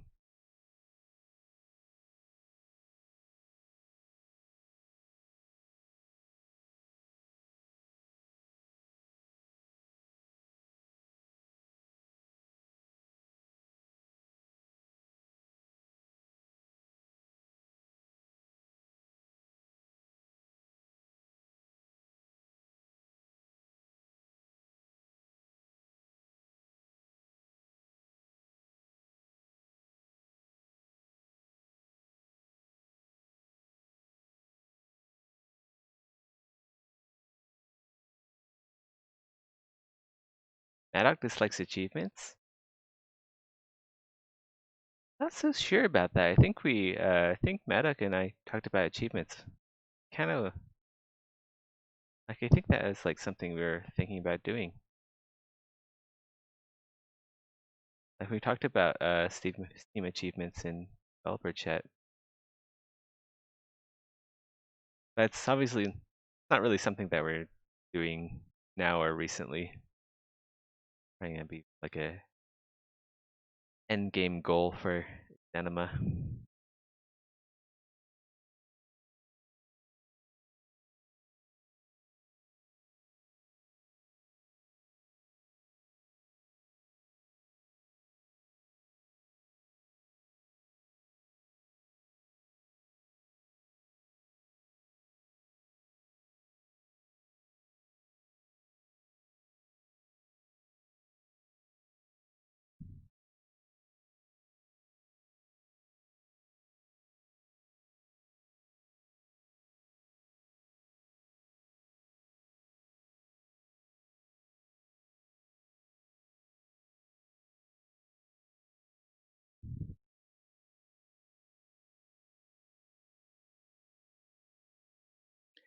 So we're nearing the 2 hour mark of our of our daily stream for Exanima sculpts. But I might stay on a bit later and like do some Unreal Engine 4 stuff if you guys want to stick around and watch that. Although it might be kind of boring because I'm gonna be watching a lot of tutorials. Although I could like do stuff that don't require tutorials that I kind of just know off the top of my head. What do you guys think? You guys have any interest in watching me tinker around in Unreal Engine? Or does that sound lame? You guys only here for the good stuff. I understand. You guys just like me for my Exanima content. No. I killed Sir with no weapon, no armor. So you know how. Yeah, fists are OP as hell. We gotta make them more OP and just add some fist weapons.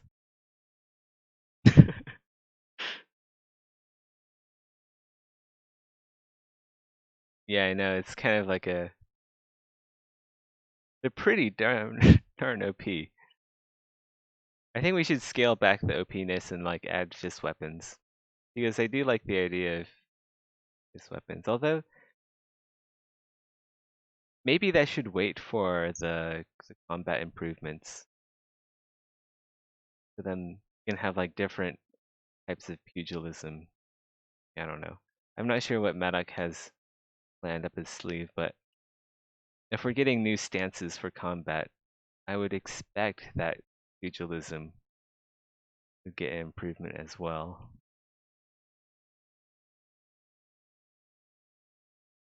It's okay, I'll sim for you, Zeb.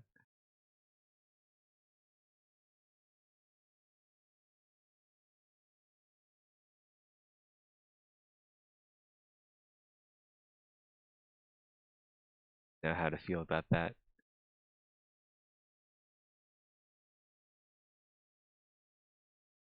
I guess I just feel kind of indifferent about people simping for me. I just feel like we're just such good friends, you know.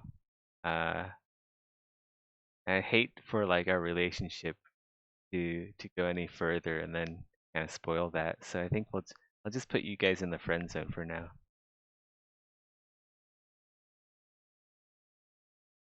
When are we getting procedurally generated weapons? Uh, when the arena update hits. Once we get the arena update, I'm pretty sure procedural weapons will be along with that.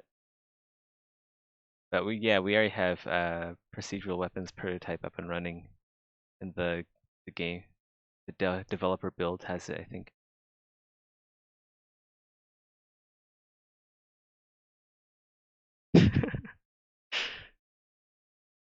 Better luck next time.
True.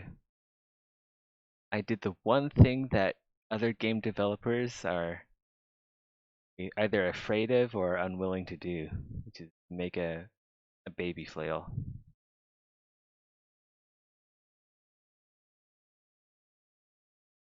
Guess other game developers just aren't as edgy as I am.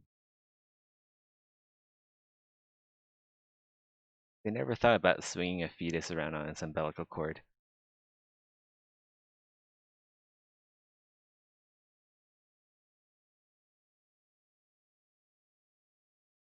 Exactly, ocelot. Ah!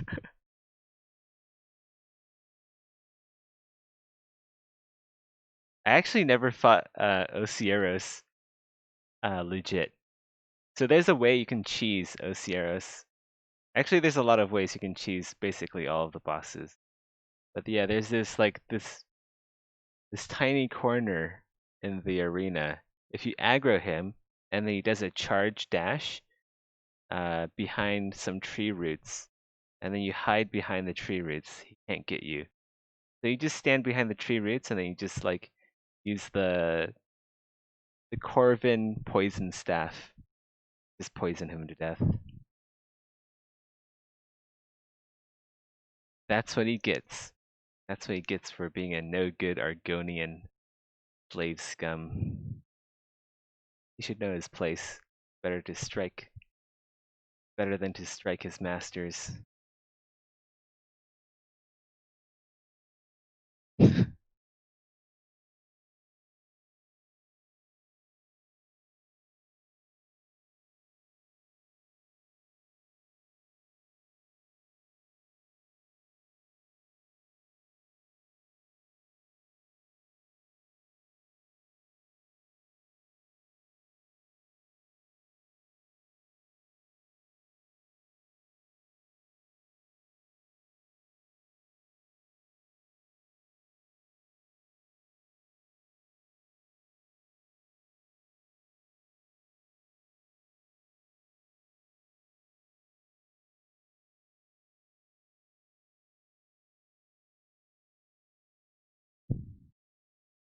Actually, I might not do the Unreal Engine thing. I might actually work extra long on this sculpt because I'm having a lot of fun actually doing the drawing part. I'm not feeling especially tired since I just came off from a weekend of sleeping and drinking coffee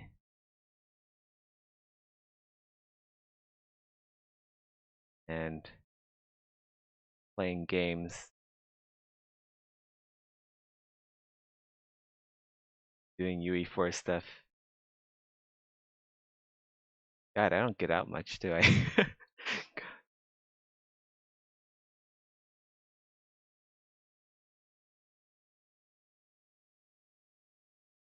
Dead Space is still the best horror. Yeah, Dead Space is pretty fun. I should replay that game. It's too bad EA destroyed it. I gotta channel all my gamer rage. EA bad, EA bad. I'll just like self-flagellate myself as I'm chanting that EA bad. Dead Space good.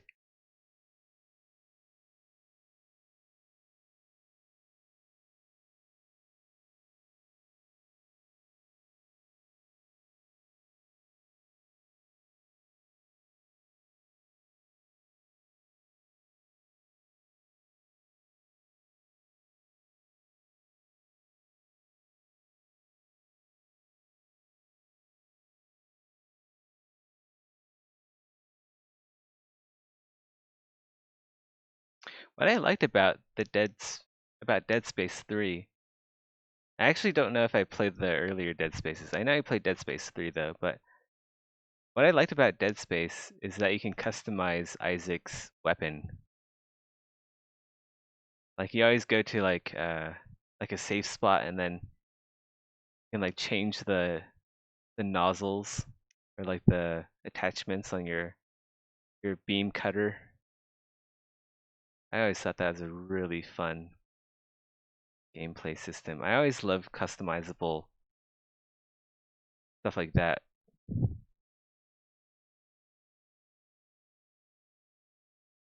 Like Morrowind's spell maker. You can also enchant stuff. Yeah, just like having customizable guns is really cool.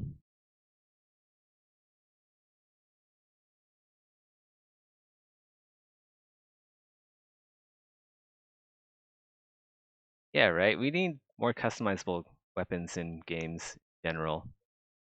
Like, I'm tired of like picking up like thousands of items that I'll never use. I just want like one good weapon that I can name. I can like put a name on it, so it'd be like Deathros's Banhammer of Death. And then I can I can just like I can customize it even further.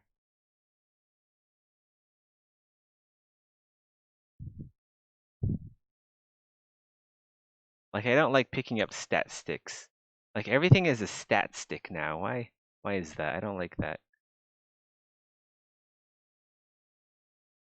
I feel like maybe I'm playing the wrong games. But then again, I haven't played any games that had stat sticks in a while.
I remember playing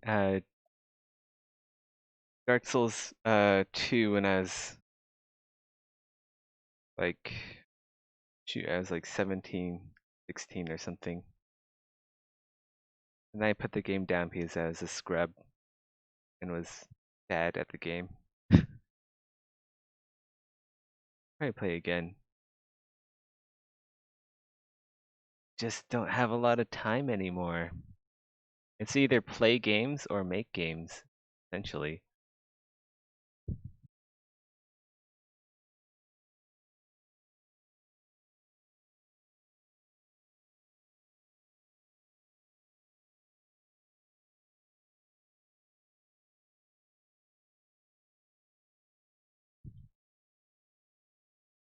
And I find like making games is more enjoyable than playing them these days. You guys think that's weird or what? What is that thing that you're making called? It's a baby flail.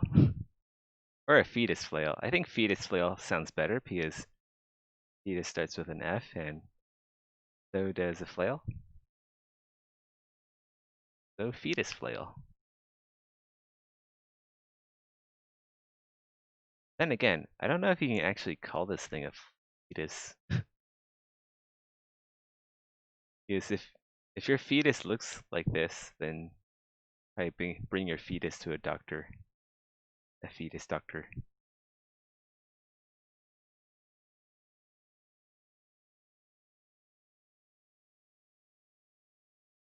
Something is definitely not right with your fetus. It looks like this.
Just rip it off and whip it around our foes.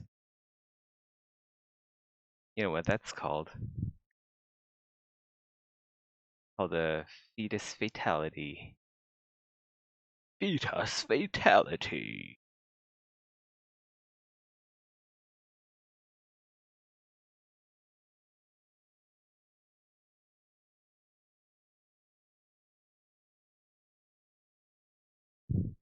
What if, like, you can rip this thing off, and then if you carry it around with you, it'll start, like, whispering in your ear, like, hey, over there. Something over there. And I'll start, like, highlighting stuff for you. You missed the key under the table there. Over there.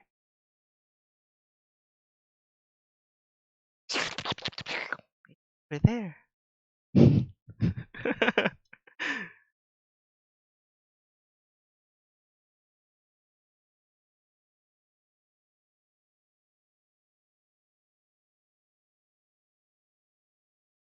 And then if you punch it, it starts doing like Yoda screams.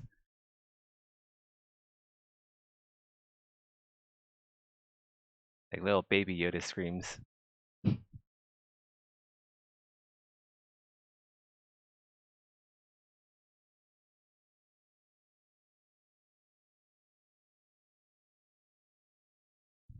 I'll constantly try to get you to kill random animals. It's hungry. Yes, the flesh. The flesh craves. The flesh hungers.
Yeah, this is a pretty chill stream, isn't it?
What if we all just a flail feed?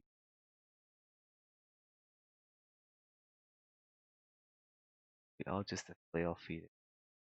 I don't understand. Your body betrays you as your skin twists and cracks into a horrid mess of flesh.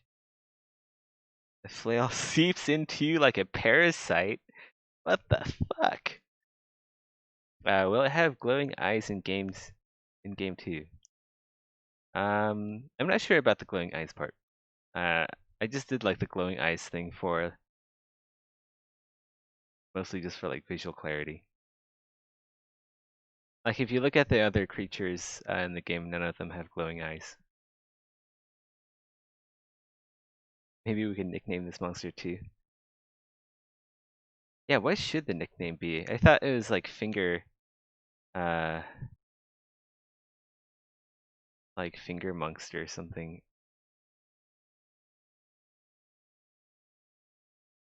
But it also has a flail, fetus, and a shield.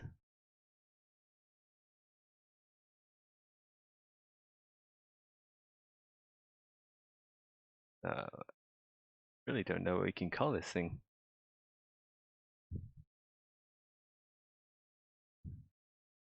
Are all of the creatures sort of blind? Considering they can like swarm you and maul you to death, I wouldn't consider them blind, no.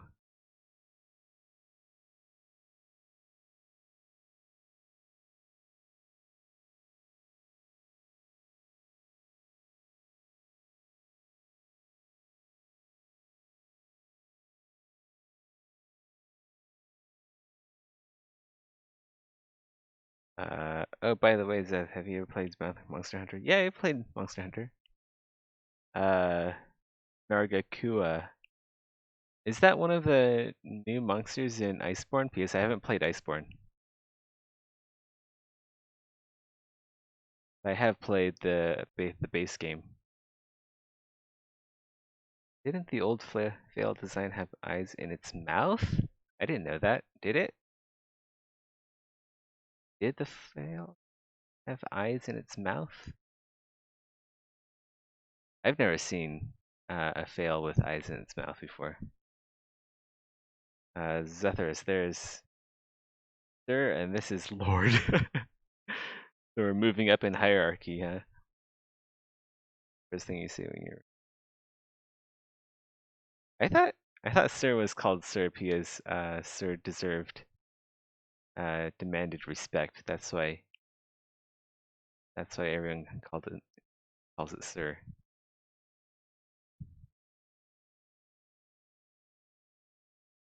I It's hard to see, but the dev model looked like it to me. Yeah, I don't know if it ever had like eyes in its mouth. I mean, it could have. I know I didn't work on the model, but I've never seen an image of whale with eyes in its mouth.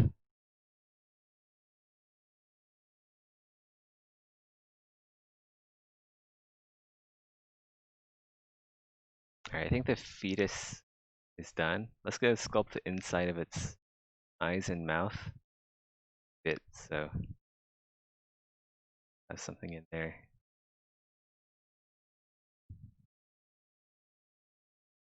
After that, we can probably move on to the rest of the body.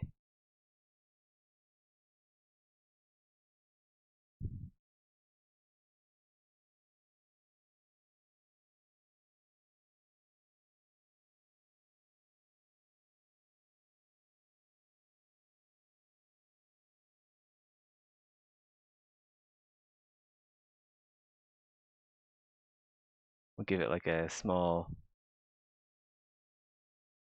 what do you call this thing again? Like a uvula or something? That's like the little dangly bit that's hanging from the top of your mouth. I forgot what they're called. I think they're called like a uvula.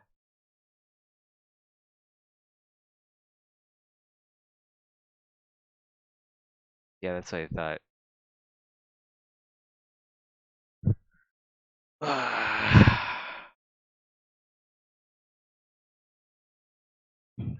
Yeah, crack my spine. Like,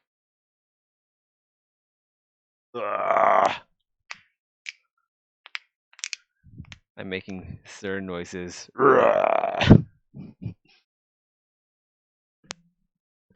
Holy shit. I just like cracked every single bone in my body.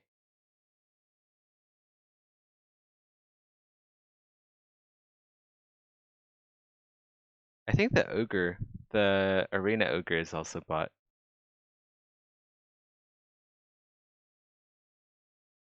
Although I could be wrong. The ogre could have been like made by a previous artist, I'm not sure.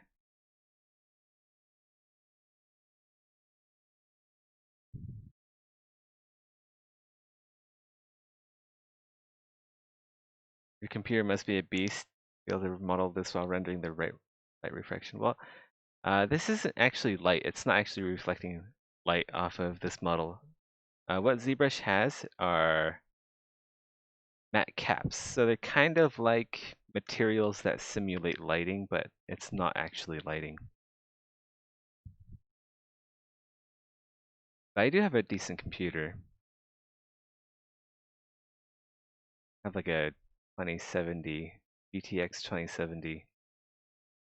So I can pretty much do everything on this computer outside of like insanely intensive rendering. It just takes a long time to render stuff. I need like a render farm. That's kind of what I want to get. A render farm and a 3D modeler. 3D printer. I can actually stuff. That'd be cool. Render stuff and print stuff.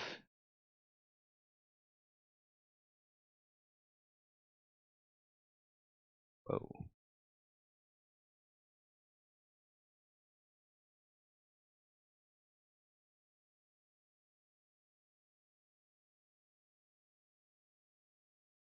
I think we need to like hide some stuff.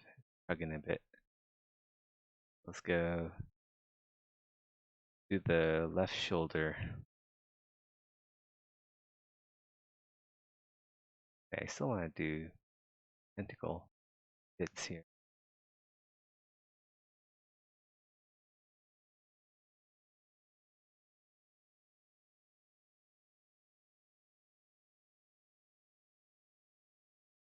Bit more detail here.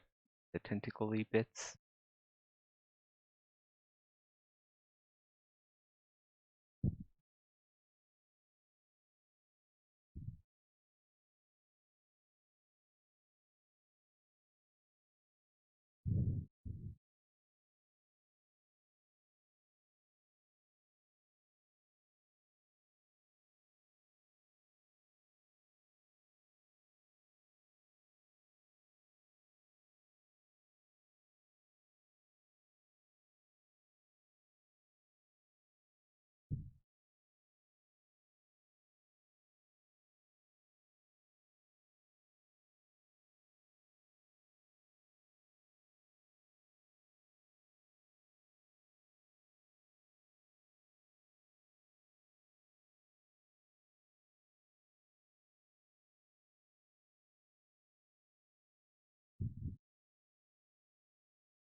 No, I've not done 3D porn. That would be pretty. That'd be some scary ass 3D porn.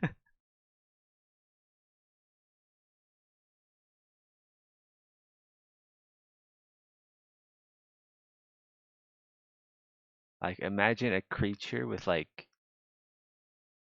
6 vaginas with teeth and bat wings. That's what I'd do.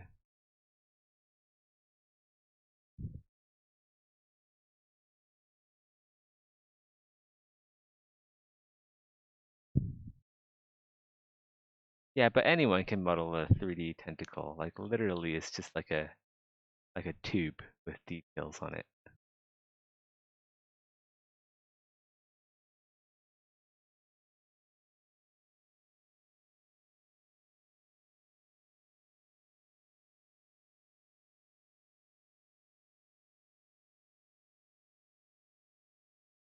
So yeah, no, I haven't done any 3D porn. I hear people make good money off of it though.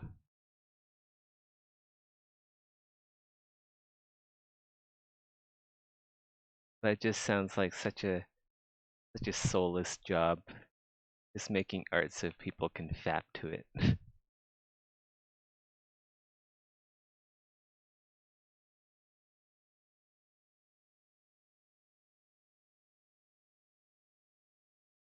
Well, I mean, why stop at 6, right? I mean, if you're making 6 vaginas, like, why stop there? Why not like 20, 30, or 50 vaginas? Like, once you're at 6, you're kind of at a point of no return.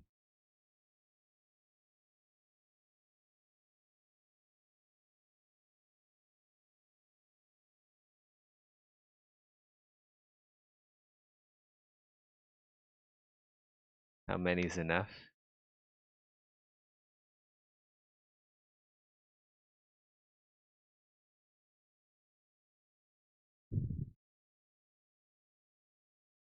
Never enough.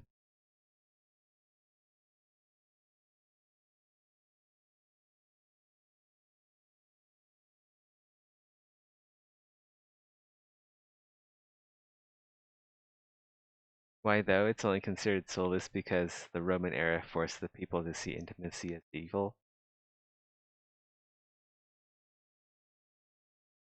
Well, I mean, okay, so imagine this scenario. I load up ZBrush. I take the time to create like a really hot model, really hot model of like some chick. I take the time to sculpt a tentacle monster. Then I take the time to animate everything, do all the physics, do all the rendering, light, animation, materials. I already said animation, but animation twice. And then like my audience is like some neckbeard with Dorito flakes on his fingers, jacking off in its mom's basement. I mean, that's kind of basically what gamers are, right? Like everyone's basically like that. Yeah, it just sounds really depressing.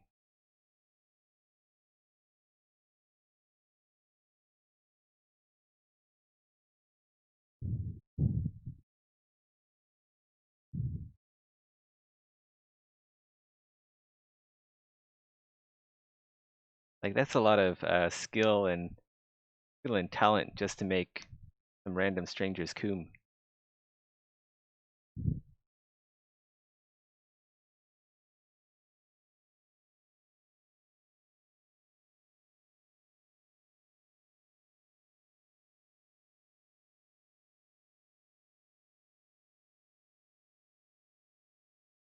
No, I'm not saying they're not allowed to find enjoyment. I'm just saying like it sounds like a mismanagement of talents.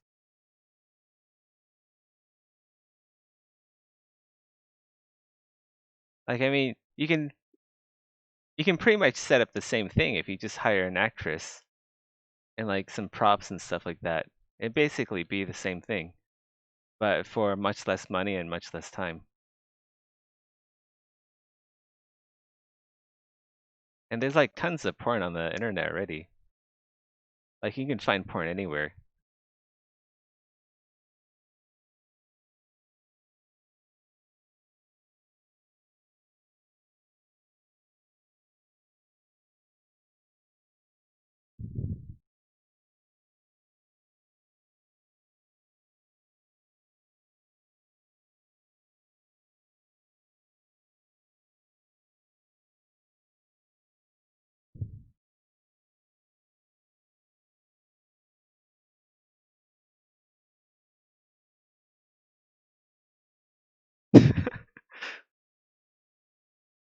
Yeah, well, that's the official bare metal Discord.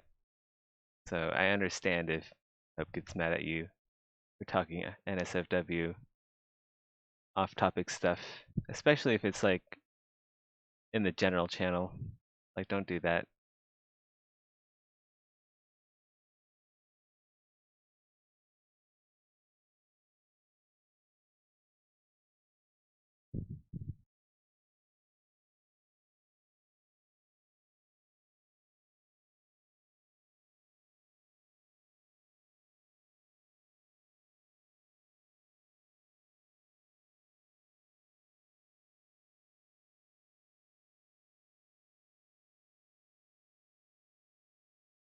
It's all well and good, uh, Ergondo.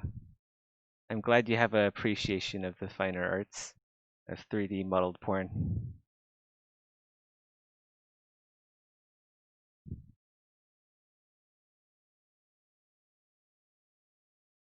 But it's just not something I'm very interested in doing. I like sculpting the uglier side of life.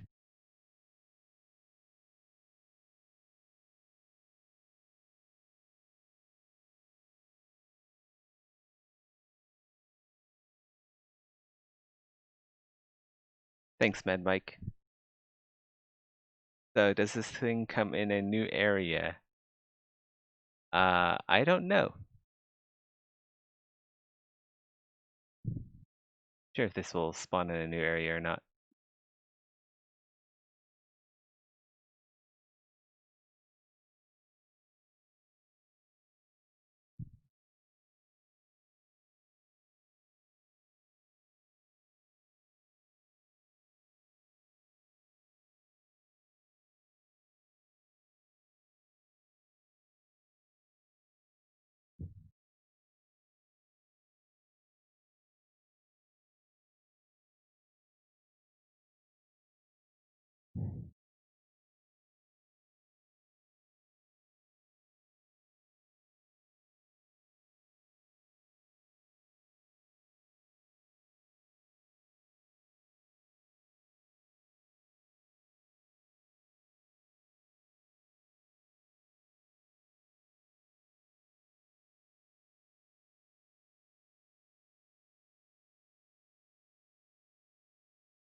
I don't care what it is, just attach a baby to it.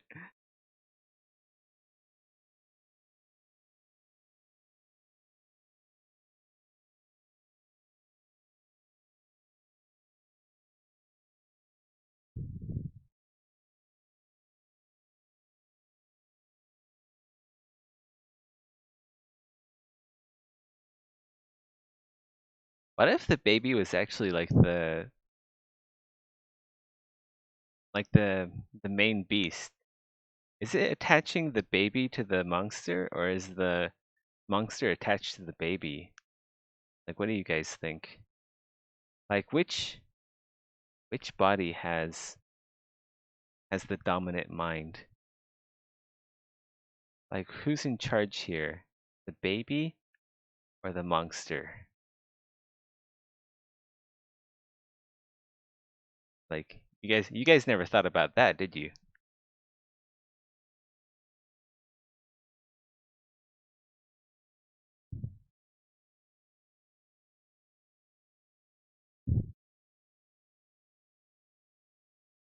Like, we could have it backwards here. And like the baby is actually the one in charge.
I'm not paying too much attention to chat right now. I'm a bit absorbed in putting all these dots on the monster right now. Like adding, I'm creating like a dimpled surface, so when you throw him, it'll this monster will be more aerodynamic because of all the dimples, kind of like a golf ball. Trying to make this monster more aerodynamic.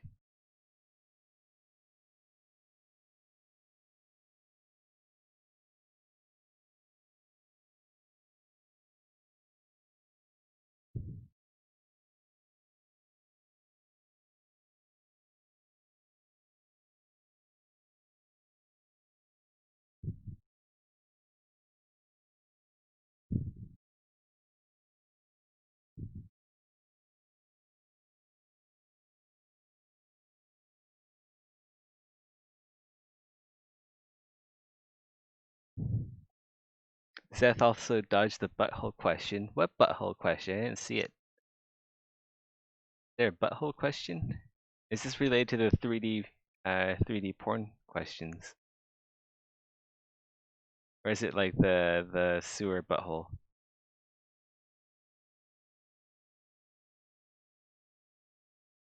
Not cash money, what? Oh. You guys will have to find out. Fortunately, I can't speak to the sewer butthole.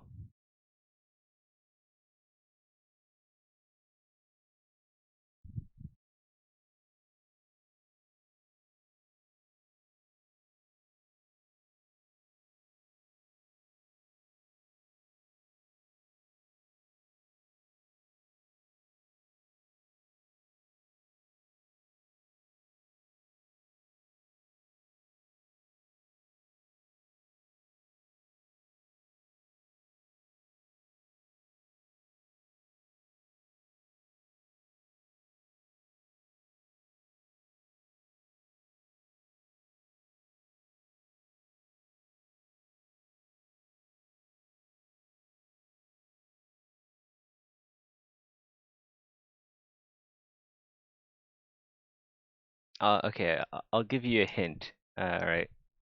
Just a hint, but that's all I'm giving. Okay,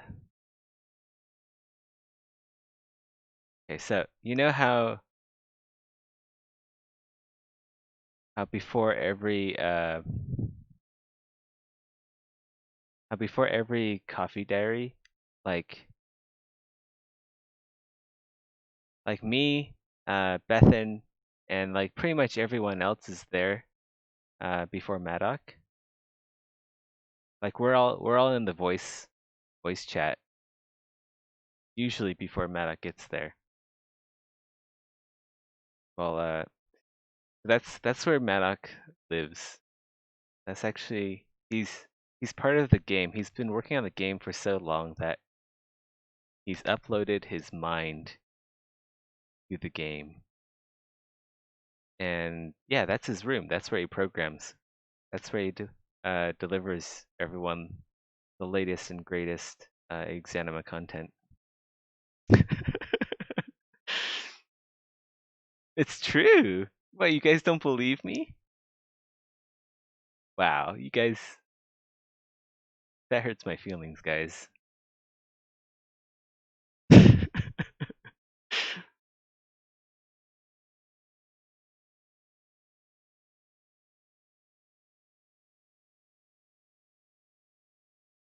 That's why he doesn't like that's why he's like all grumpy. He's like, oh god, I just woke up. Gotta write this coffee dev diary again.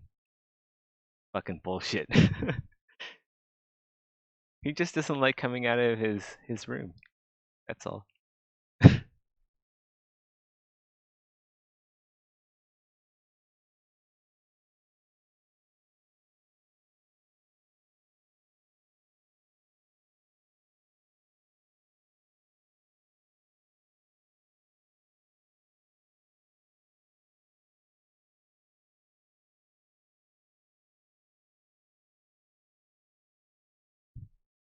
Oops.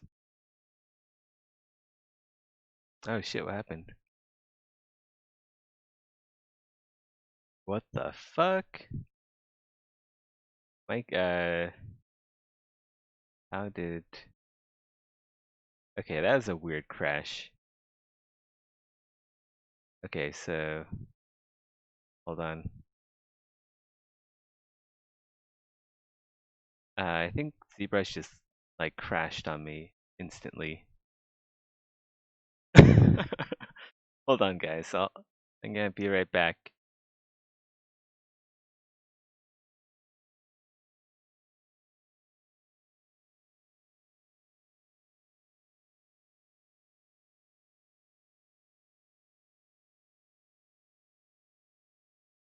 Hold on. We got this.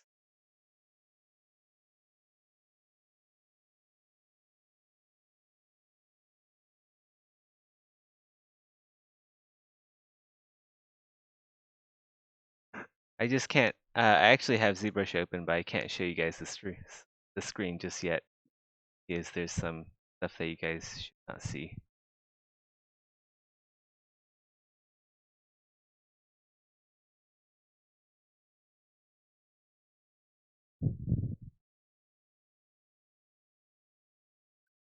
We lost a little bit of progress, but we didn't lose everything. Just lost like the past 5 minutes or so.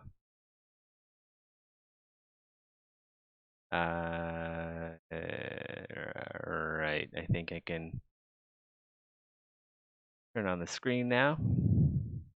There we go. We're back. Like 3D trick field. No. Like NDA shit. Projects that you aren't supposed to see.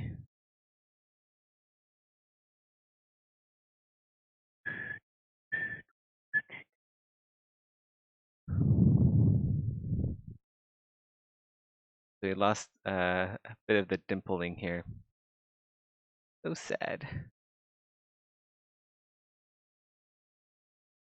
That's fine.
Yeah, quickly resculpt all this.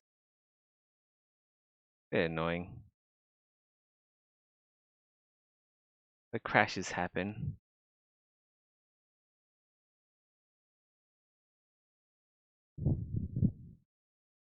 Gotta roll with the crashes.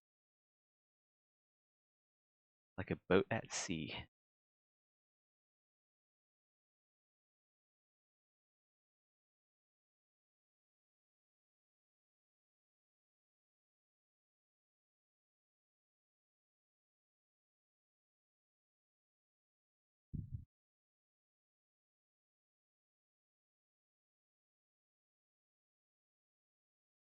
Do I animate these as well?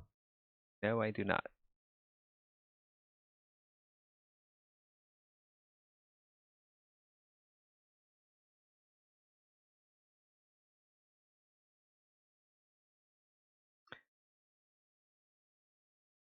I think I'll work on some like bigger picture stuff.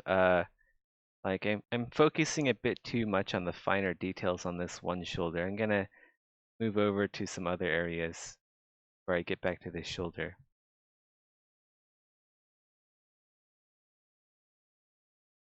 At this area a bit more.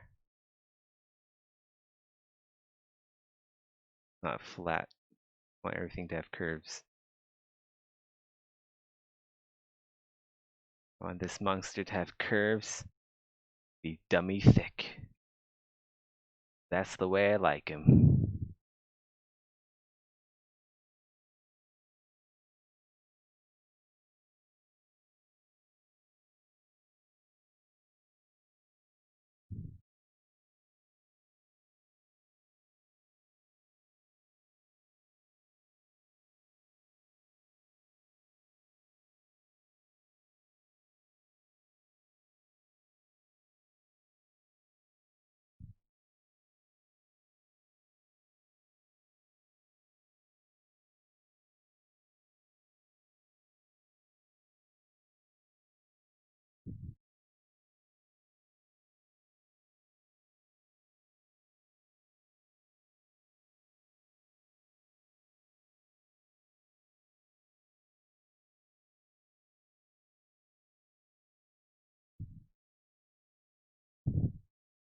That kind of looks like the skull from level 1.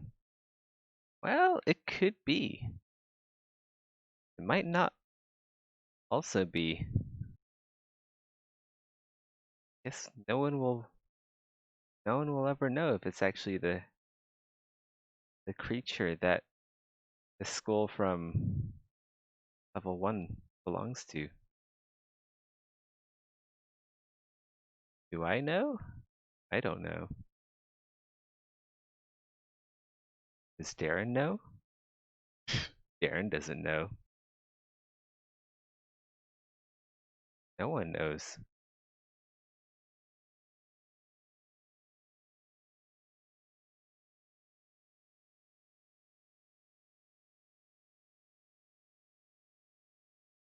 Only baby Jesus knows.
Does Maddock know?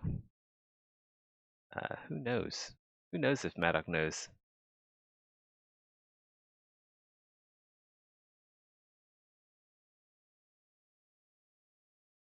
Only Maddock knows what Maddock knows.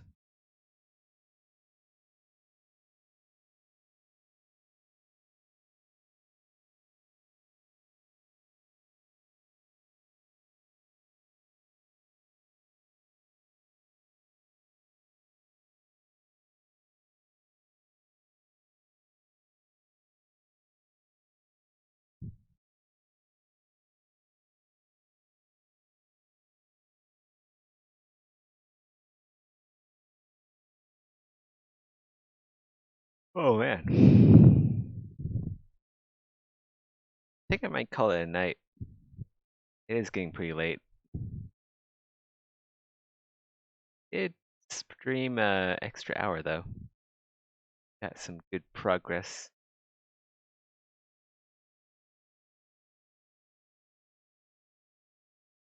Here's the real question. What scale is this thing? Well, we have a handy dandy sacrificial human here for your viewing pleasure.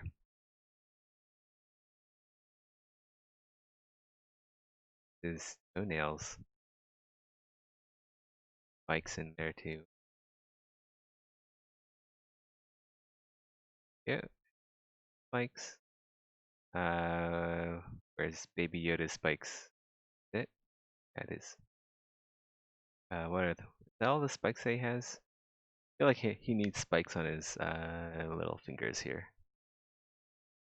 Little finger. Where's his big toe? Big toes are here somewhere. There. I'll have to adjust all the spikes later. Let's add a plane in there. Big scale. Move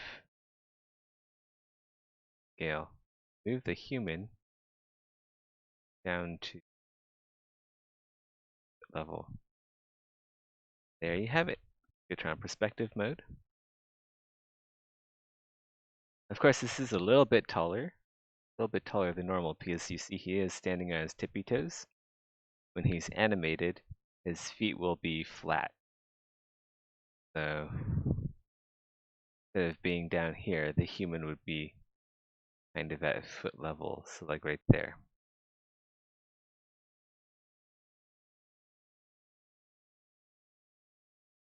But yeah, anyway, I'm gonna end the stream here.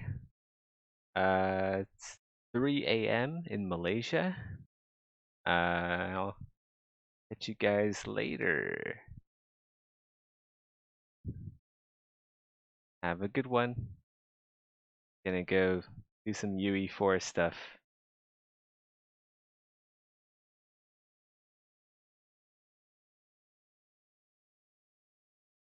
Yeah, we'll definitely we'll get back to this guy tomorrow.